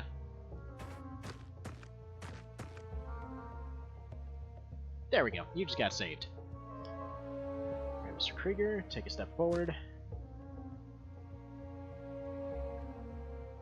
Green Witch, while displaying a shield, does not actually have a shield. Funnily enough, when they get knocked on the ground, they drop everything they're carrying, which is... I don't know how you explain that exactly. I know it's a mechanical contrivance, but still, it's kind of fine. Right, so I'm gonna put her right here. Then we've potentially got double guns on whatever we need. Hopefully that's the last guy running out on the field there. Man, I couldn't even imagine a community run of this mod. I should suggest it to Sharon, see what he wants to do. See if he wants to try it. As nobody ever agrees to pass me the save file. Like, oh god, he's gonna go send a bunch of suicide rookies into a base again. I know, my track record hasn't been the best, but to be fair, it was still technically winnable. Right, so see, this is what I mean about they have ghost range. Yeah, probably just space like that.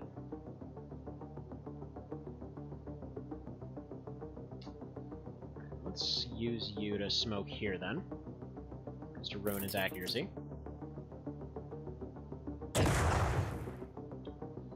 Right, how are we to map edge here? We've got a good way to go to map edge.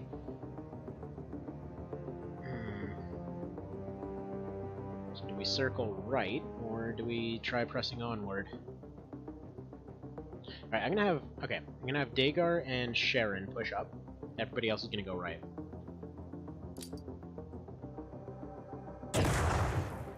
Because all I really want up here is just to know what's out here. Okay, go in the dark. They're basically that cloud from Lost, more or less. Let's put you here.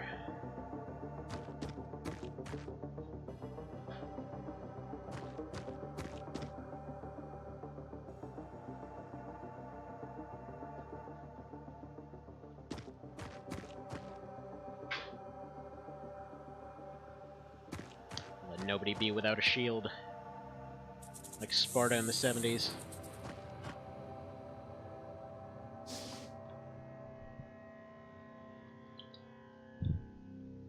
Okay. So I heard a noise. It sounds like the UFO's over here then.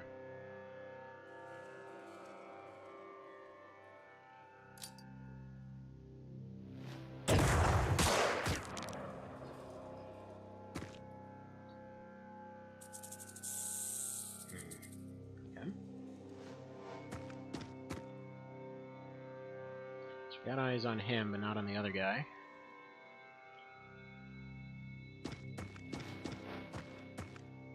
Okay, so UFO is probably in here.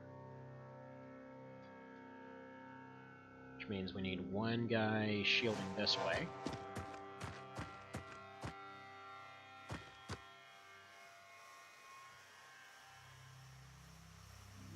Let's have you rifling from back here then.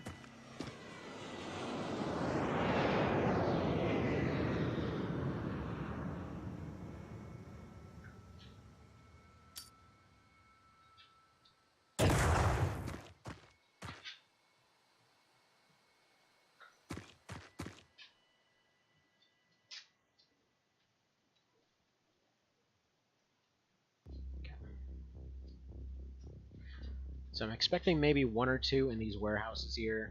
They're probably going to try to come around, flank around the side here.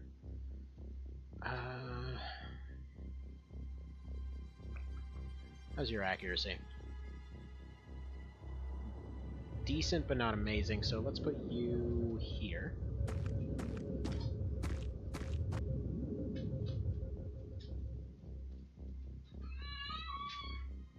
And then I'm going to push her up here, crouch. This guy either has to run backwards or just get himself gunned down, I think.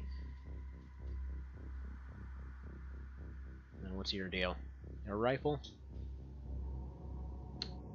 It'd be good for her to get close, actually.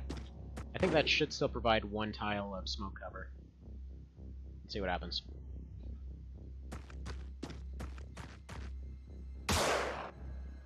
Okay, perfectly bad choice. She's gonna gun him.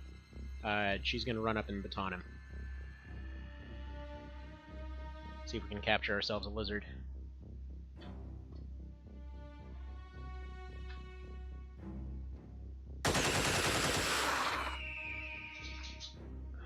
Might not baton, actually.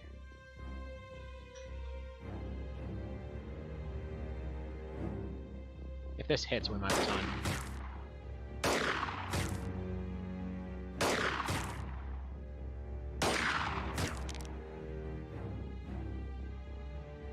Alright, don't get suppressed.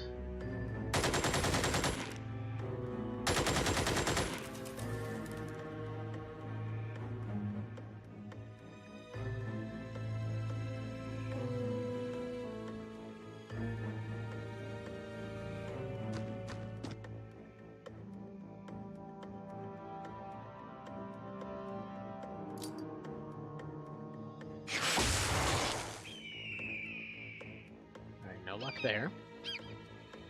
You got a rifle on him? No. Man, these rifles have some suck range, I gotta say. I need Dagar. Alright, tell you what. You take his spot. And you take this one.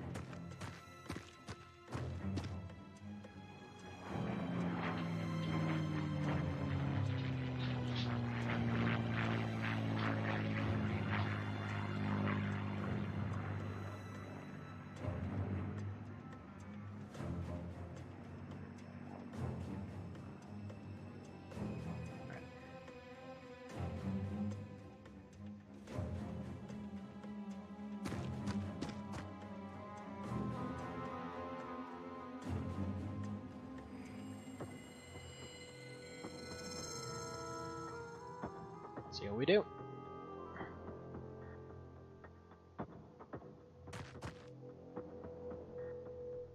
Still pretty well. Should be able to get him one more time, finish him off with baton. This might be the same guy that was from here.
Oof.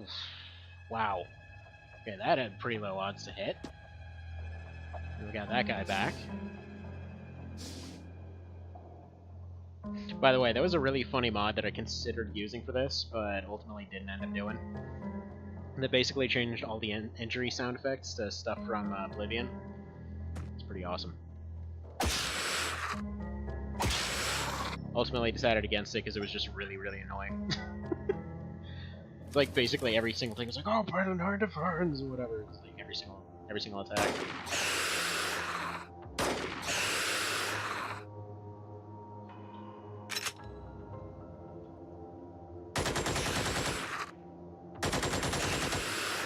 Boy, you can take a hit.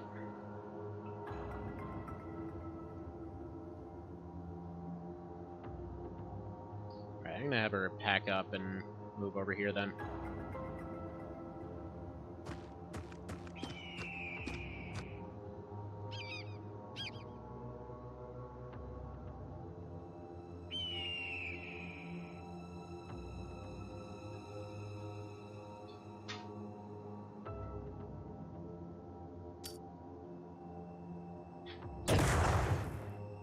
Not looking so good, so he's going to patch himself up.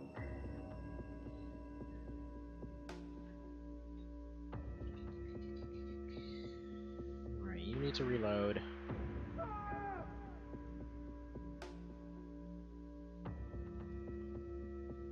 And I'm going to move Evan around to take a shot here.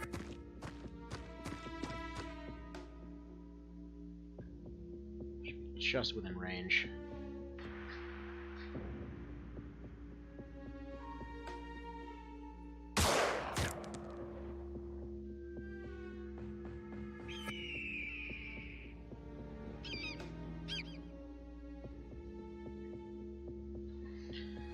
Alright.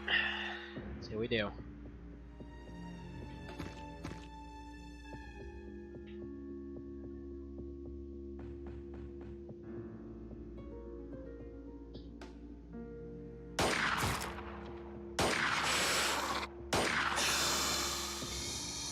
About friggin' time. Let me throw this baton away.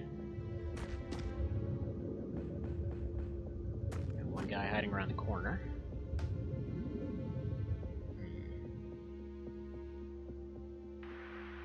What's this? Ballistic sniper, except it's a one-handed sniper rifle. Nice. Okay, so she's gonna aim from over there.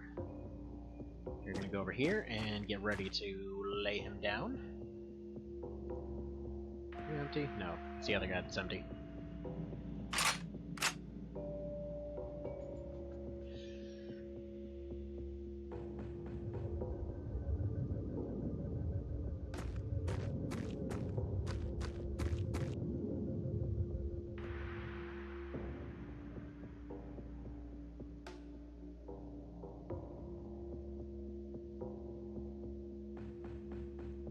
And then lastly, we need Sharon over this way. I'm pretty sure these are clear at the moment, actually. Because otherwise they probably would have attacked already. Turn them this way just for safety.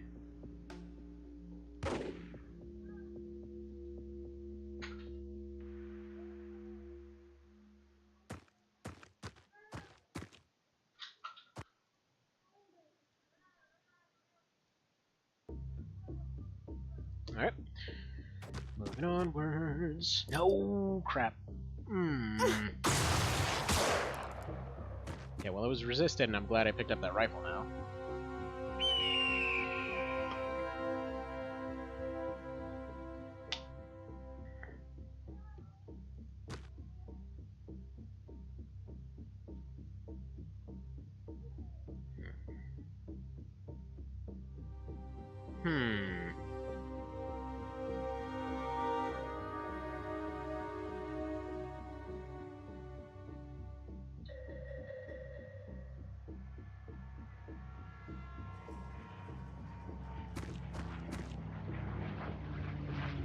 There. You go here. He's used up his one grenade. You crouch. You start spraying this guy.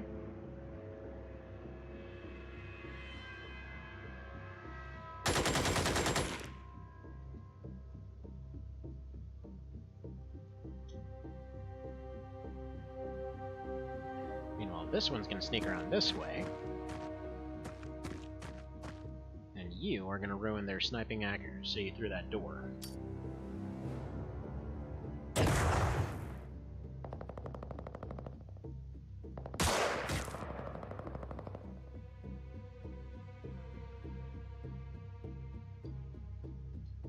He's just here to maybe take a shot, we'll see.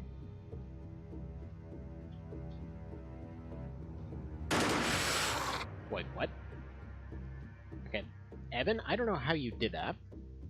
We apparently shot through a concrete barrier. So there we go.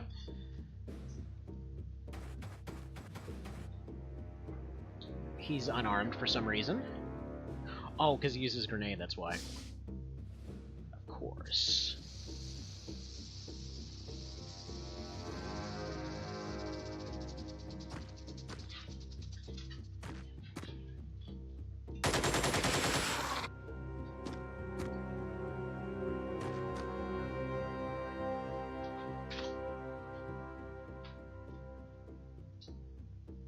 Ooh, actually you can... Nice. You can cross-wall baton him.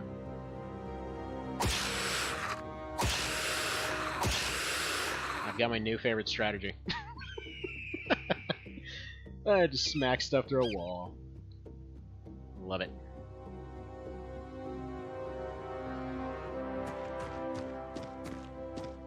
Physics can just go friggin' eat something. Who's got time for all that? Alright. Gonna move Snipey over this way just in case. It's like out of nowhere they start popping out of here. But I'm pretty sure they won't. Alright, Evan, do you got a baton? No, you don't. Still, why don't you come around here?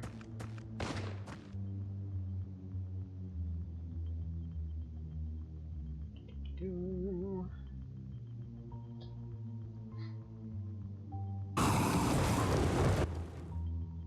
Okay, that's scary, but we can still continue batoning him.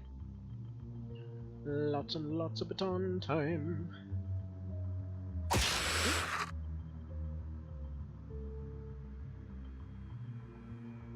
That's fine. Here, let me see it.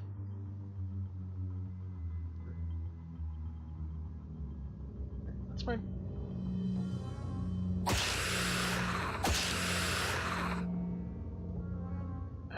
Let's see if you maybe want to go here. And you go maybe here. And he should be fine, I hope. And then we'll go 3 more batons and see how that works out.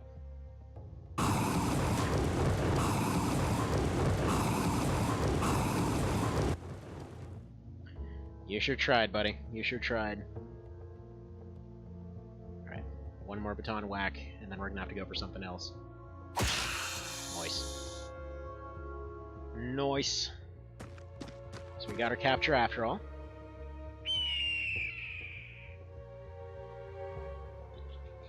Let's put you here.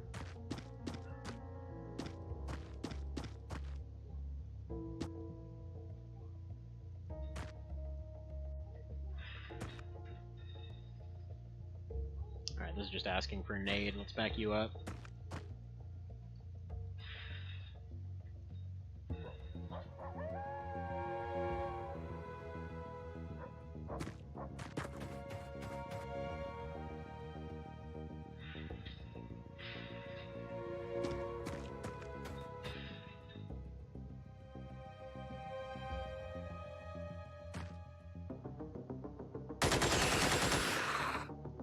Got 1 guy on the door by the sounds of it.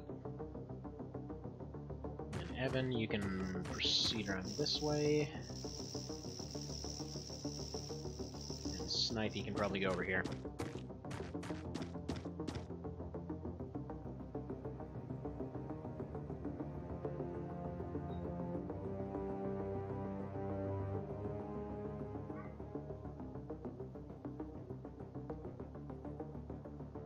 Should be okay. Should be okay. Famous last words, I know. Same as before, we're just gonna HMG the door a bunch.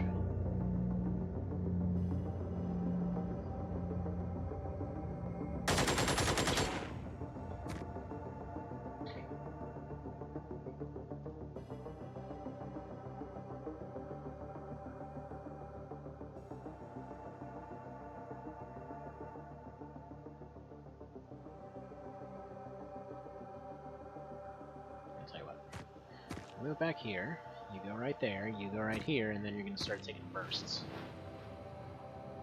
Except you're apparently just 1 tile off. That sucks. Okay, never mind, just back up then. It's annoying.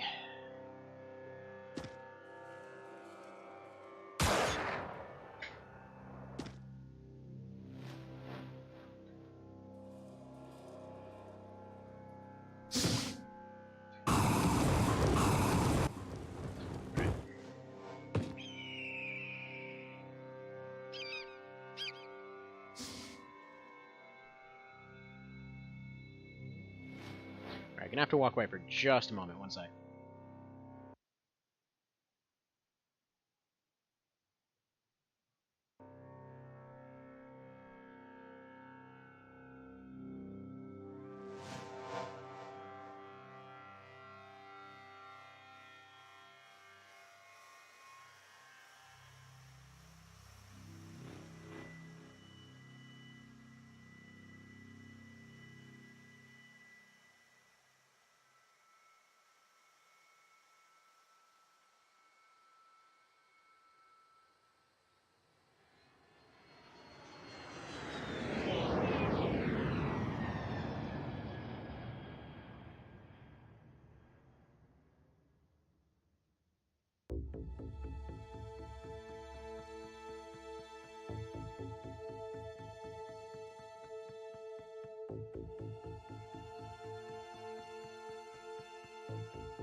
Alrighty, and back.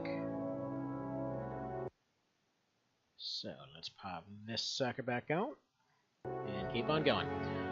So we should be finished up in no time here. Looks like we've got 3, possibly 3 to 6 left. As they usually have at least 1 or 2 kind of hiding in this back pod here, and then they've usually got a couple off to the sides. And we know of at least 3 right in front here. So we got one guy that's just begging for a shotgun right there. See if Strider can maybe hit him with a little bit of a burst first. Actually, no. Let's get the shotgun out first. Why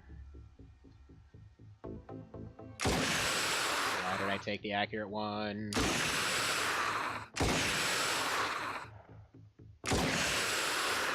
Alright, so his armor is probably wrecked. Realistically, I should have taken the rifle first, but I was basically worried about him potentially getting suppressed by that burst. So that's fine. So he's suppressed, he's slowed, he's not going anywhere. You're gonna aim at the door. If you hit him, that's fine.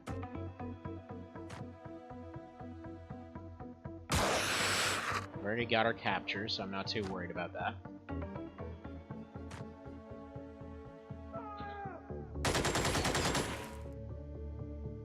All these people falling off of cliffs in the background, it's really awkward. Okay.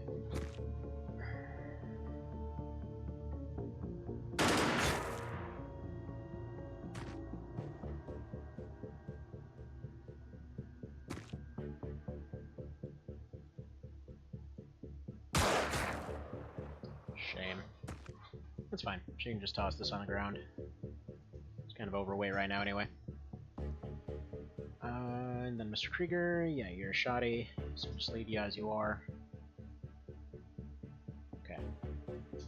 His shield can't take much more punishment, so he's in a little bit of a dangerous spot right now. He doesn't have a shield, period. Why did I do it that way? Can I still give you a shield? No. Well, poo. Okay,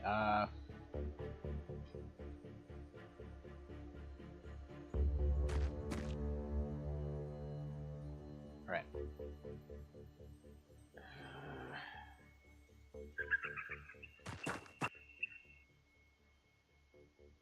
Yeah, we're gonna have to do that. It's gotta ruin their accuracy somewhat.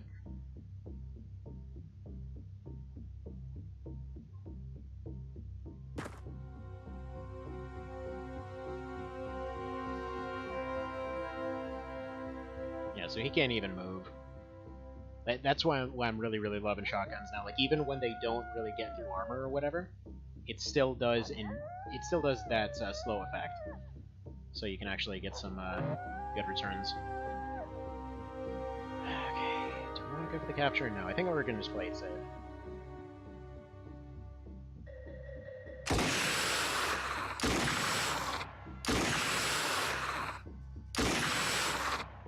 That's a shotgun spent. So if he survives this round, we're just going to go baton.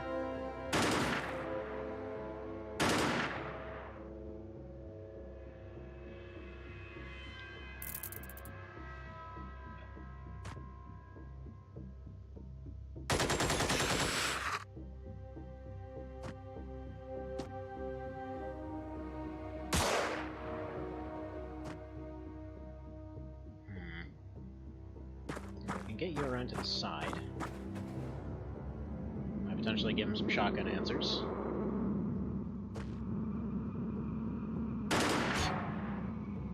I know it's really unlikely for him to hit.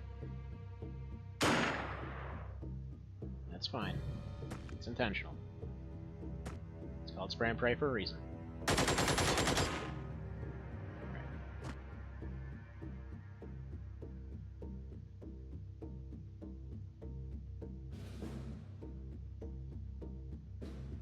Xanthus will have run up here and toss out another smoke. Not the right way. You tried. Okay. This is a turn. It wasn't a very good turn, but it was a turn.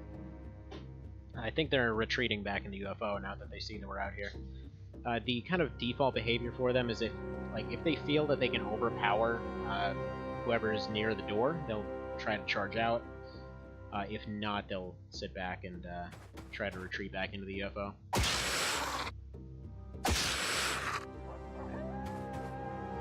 Give him a couple good smacks. Get you in position for shotgunning.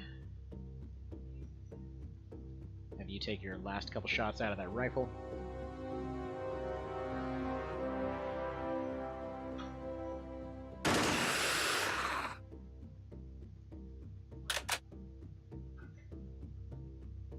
Just enough to put your shield back up.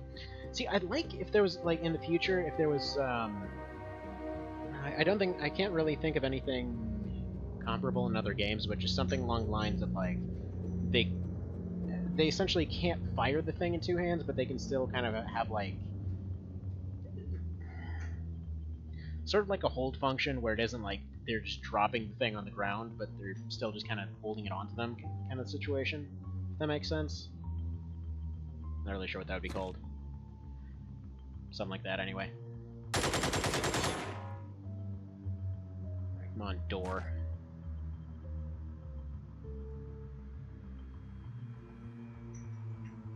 Right. You go back. You take another burst. I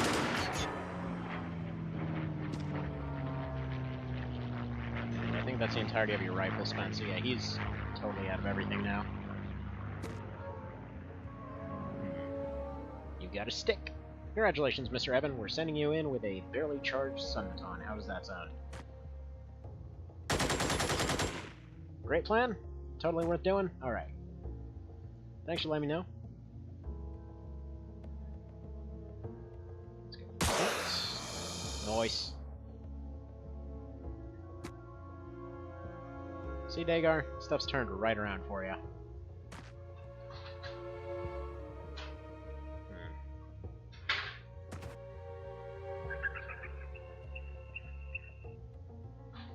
Now we know there's at least two, probably three to five. So they're not really going to be charging up ahead.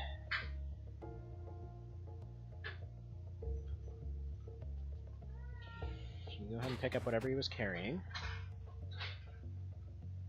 Flamer pistol? Yeah, no. There's a scout operator. Sounds like something I wanted.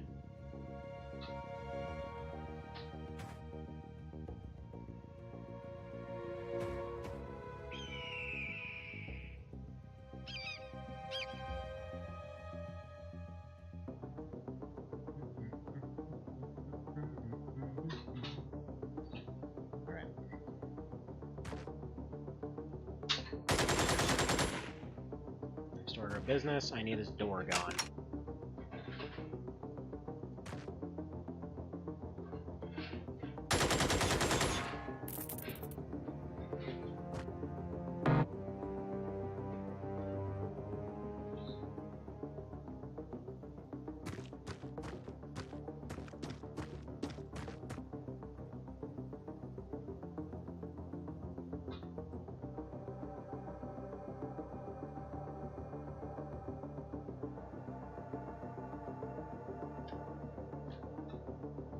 In fact, better yet.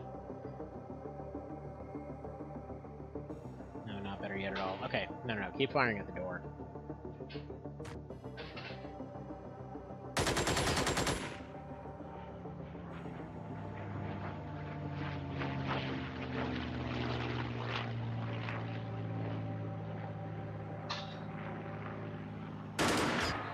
Okay, you know what? I know how to put it. The way that I would like to see it is like if you could pop a rifle into there, and then this would just become unusable. You know? Like you could just basically switch between them, but you can only use them one at a time.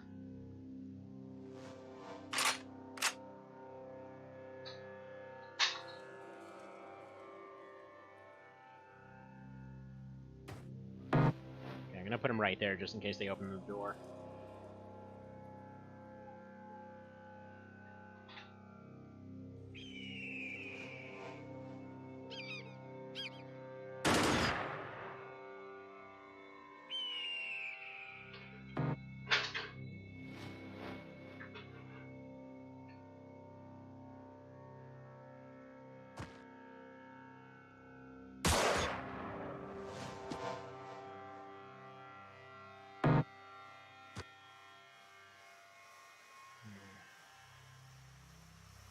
Yeah, might just have to run in soon. Running low on time, running low on resources.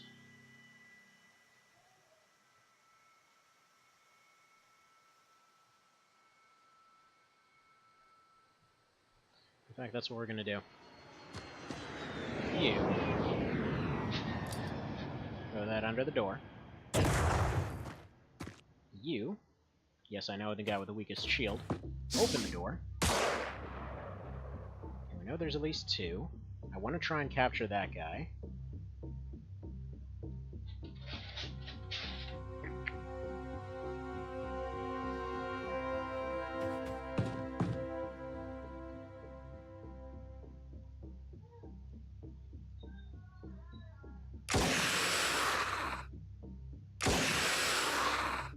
Okay, so he's slowed real good.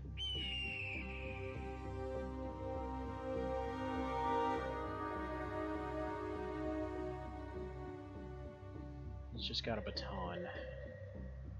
And a really weak shield. Okay, let's put you back here.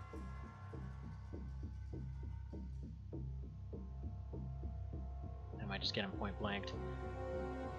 Okay. You reload and run. You run to here. He's just gonna have to last around for now.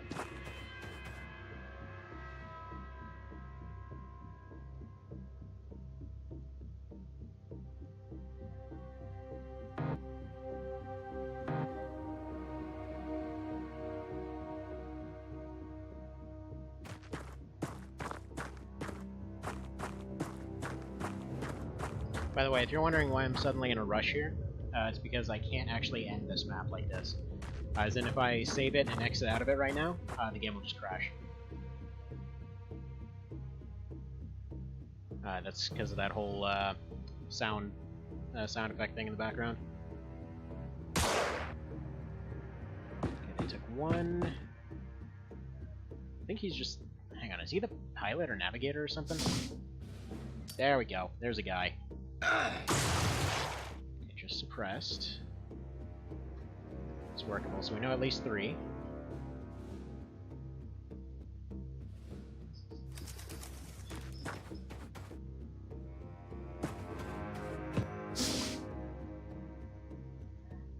Alright, he can still... Oh no, they blew up a shotgun. Ah, oh, that sucks. Okay, get out. That was the only shotgun we had.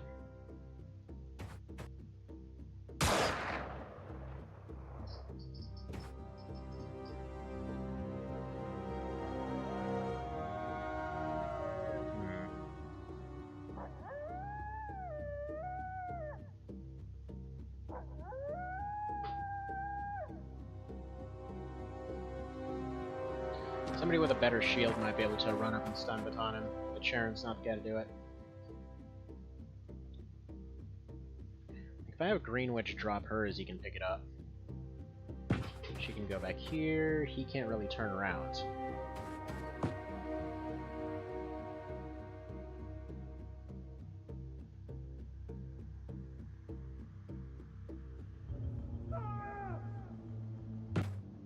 Yeah, we're gonna have to get everyone out though. That sucks. Yeah, next round we should be able to get both heavy gunners in there.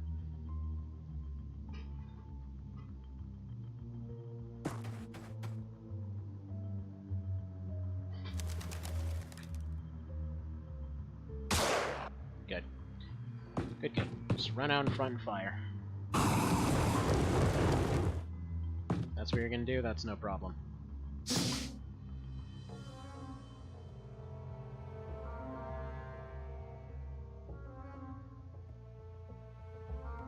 Alright, so Krieger can't do anything anymore, so we might as well use him for the door.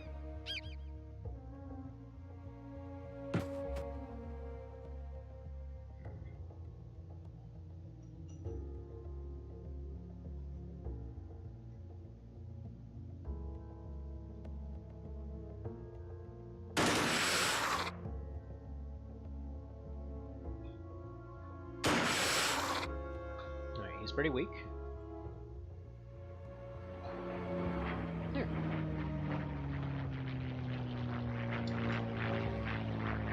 Good job.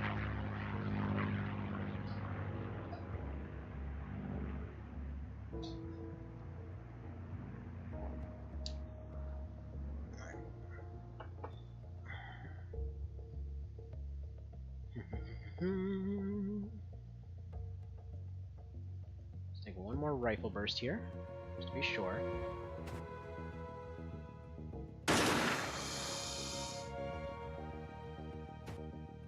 Very good. Yeah, this is probably my favorite fight music, though. Like, as far as the base game music goes. It's like, I like that whole building kind of sound that I was going for it.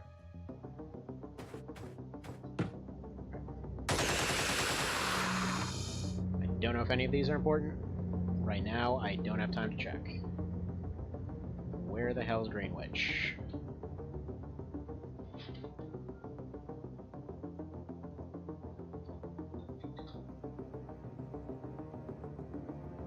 Alright, at the very least, suppress this guy.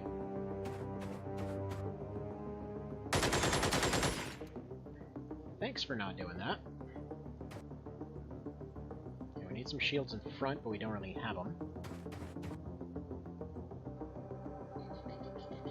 This right here, I wish that this would get fixed at some point. It's got a very small chance to kill there. It's got to pass a 45, and then it's got to hit a 20, so pretty unlikely. Sharon can run in. Probably take most of the hits. What about a grenade? That's pretty likely, right? More likely than not.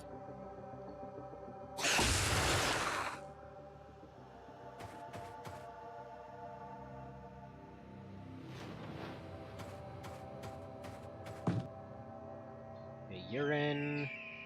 Krieger can go right here. What about you? Take one step forward, you take one step forward, and that should give us full shield coverage. Okay, hopefully everyone lives. It's looking like it.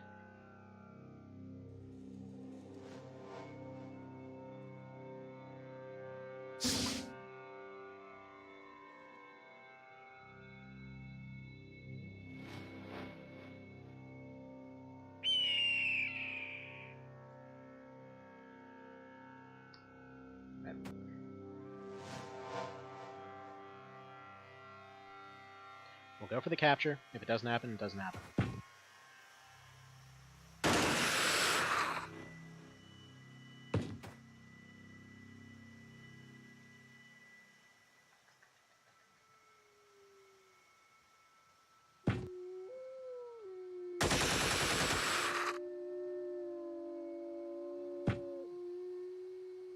It's about as good as of odds as we're gonna get.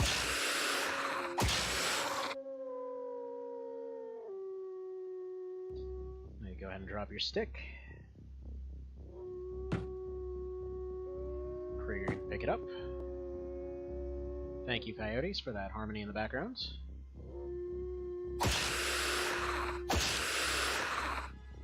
You resilient bastard. Okay.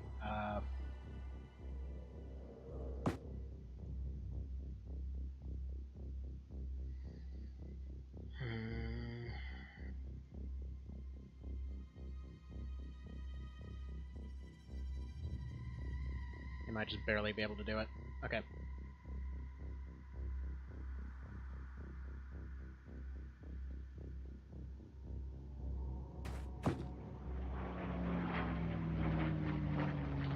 Come on, community whack stick. Thank you. And that's not the end. Beautiful.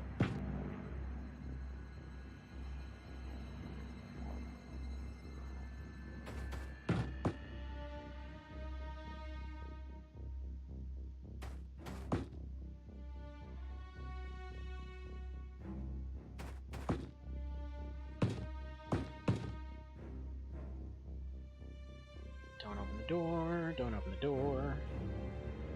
Not liking how close this is on time.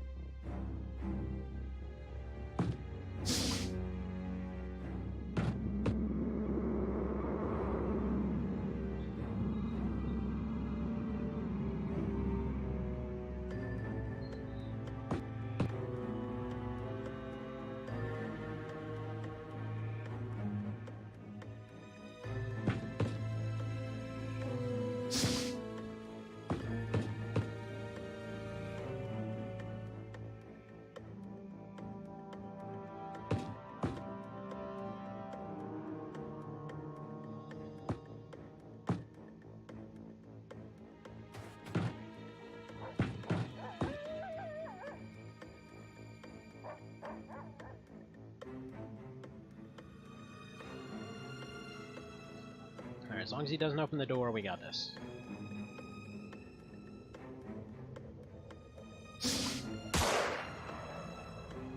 That's fine.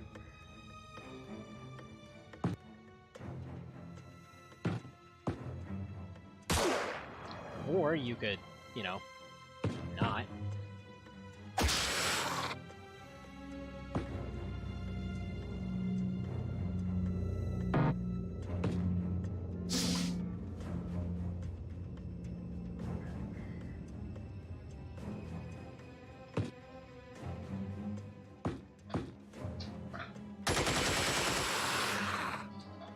Just one. And there we go. That's match. Wait, what? The hell?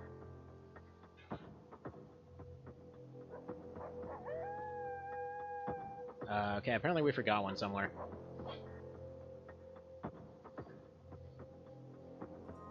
Which really sucks, because I don't know if we have a medkit now.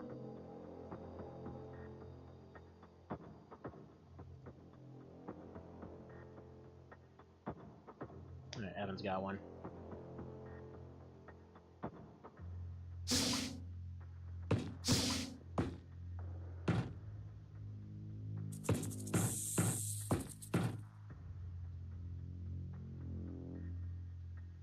At the very least, he should have enough for one more round. Can stop himself from bleeding.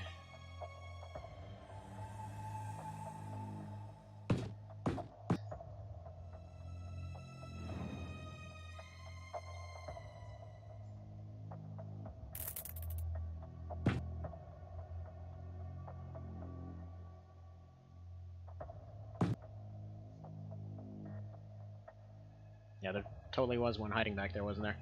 Alright, he'll survive. He's not bleeding anymore. Fine.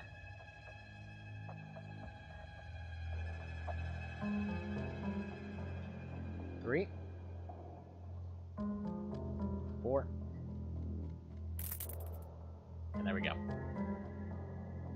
Okay, so I got some stuff out of that. Okay, and alright, I got a call there for the time being. I probably should be back in about an hour or so. So, we'll see you next time. I should probably save the game for the first time, huh?